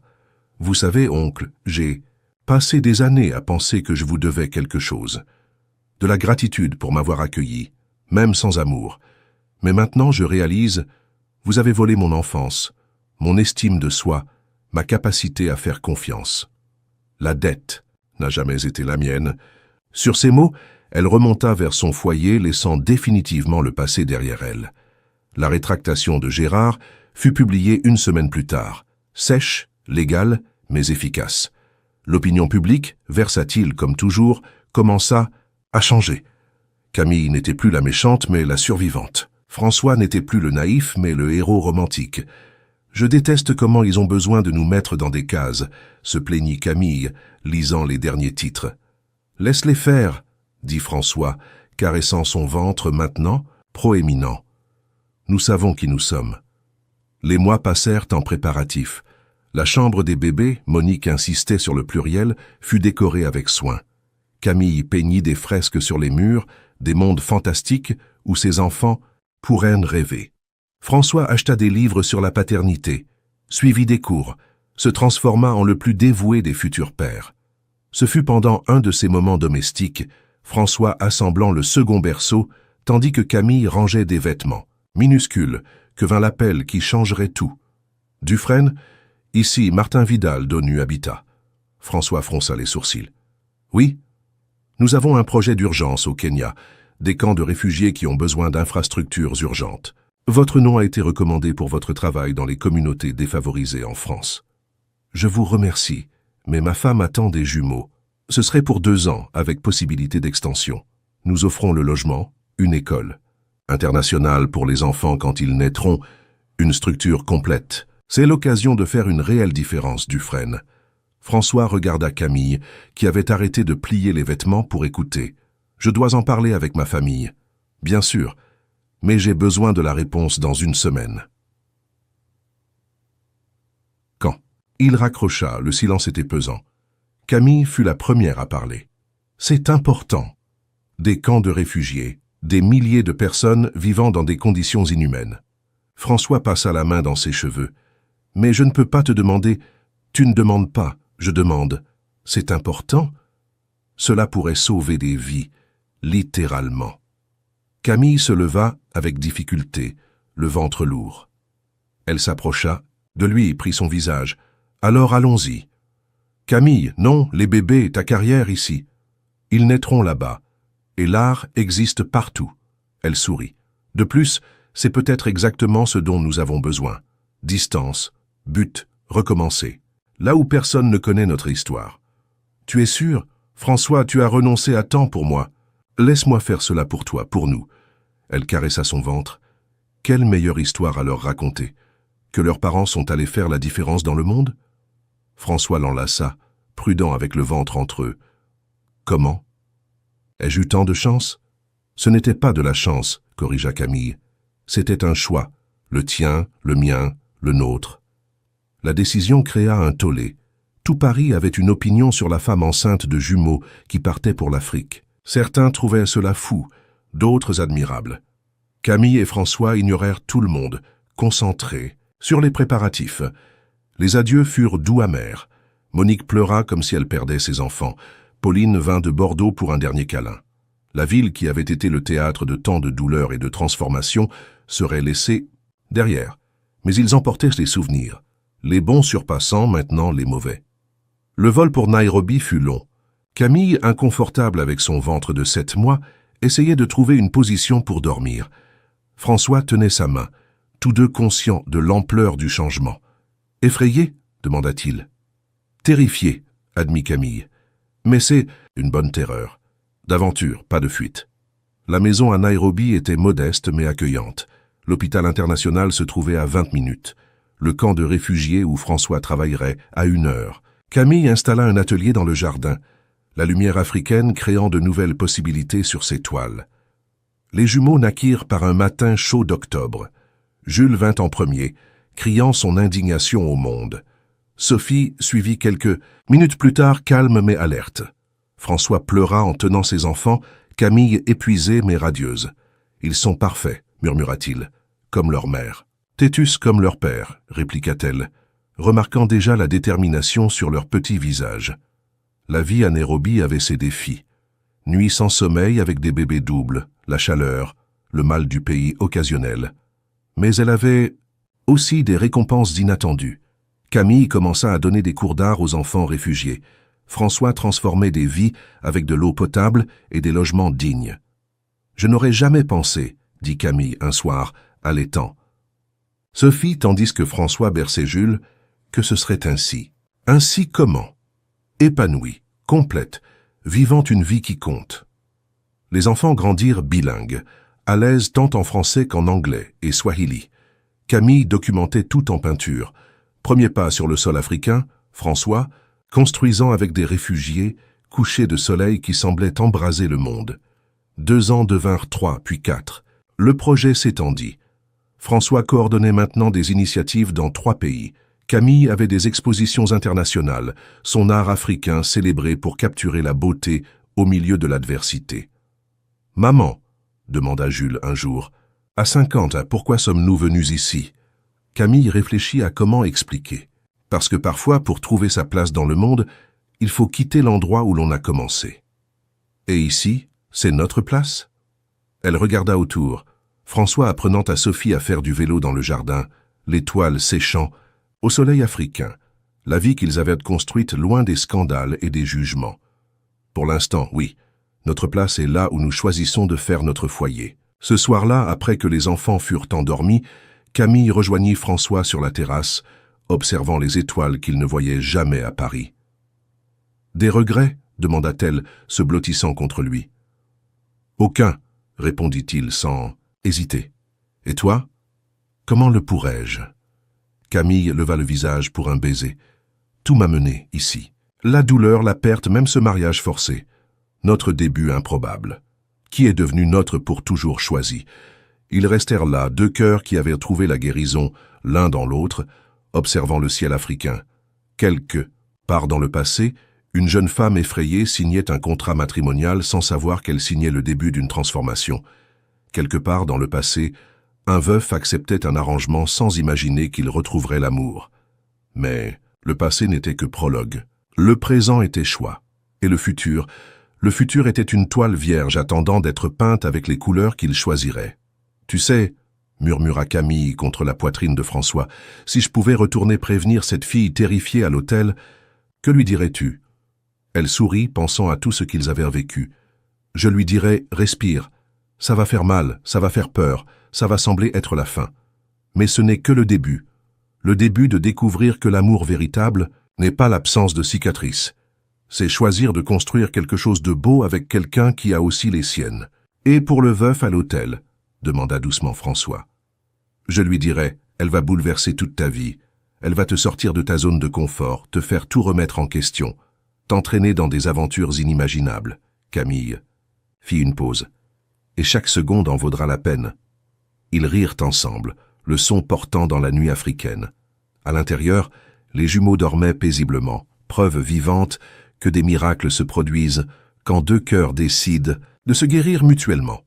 Camille Dufresne, artiste, mère, épouse par choix, ferma les yeux et remercia silencieusement. Pour les pertes qui l'avaient rendue forte, pour les erreurs qui l'avaient amenée ici, pour l'homme qui avait vu au-delà des circonstances, pour l'amour né d'un contrat froid et devenu la plus chaude des passions, pour le foyer qu'elle avait, trouvé non pas dans un lieu, mais dans un cœur qui avait choisi le sien, pour la vie, imparfaite, exigeante, absolument extraordinaire, qu'ils avaient construite ensemble.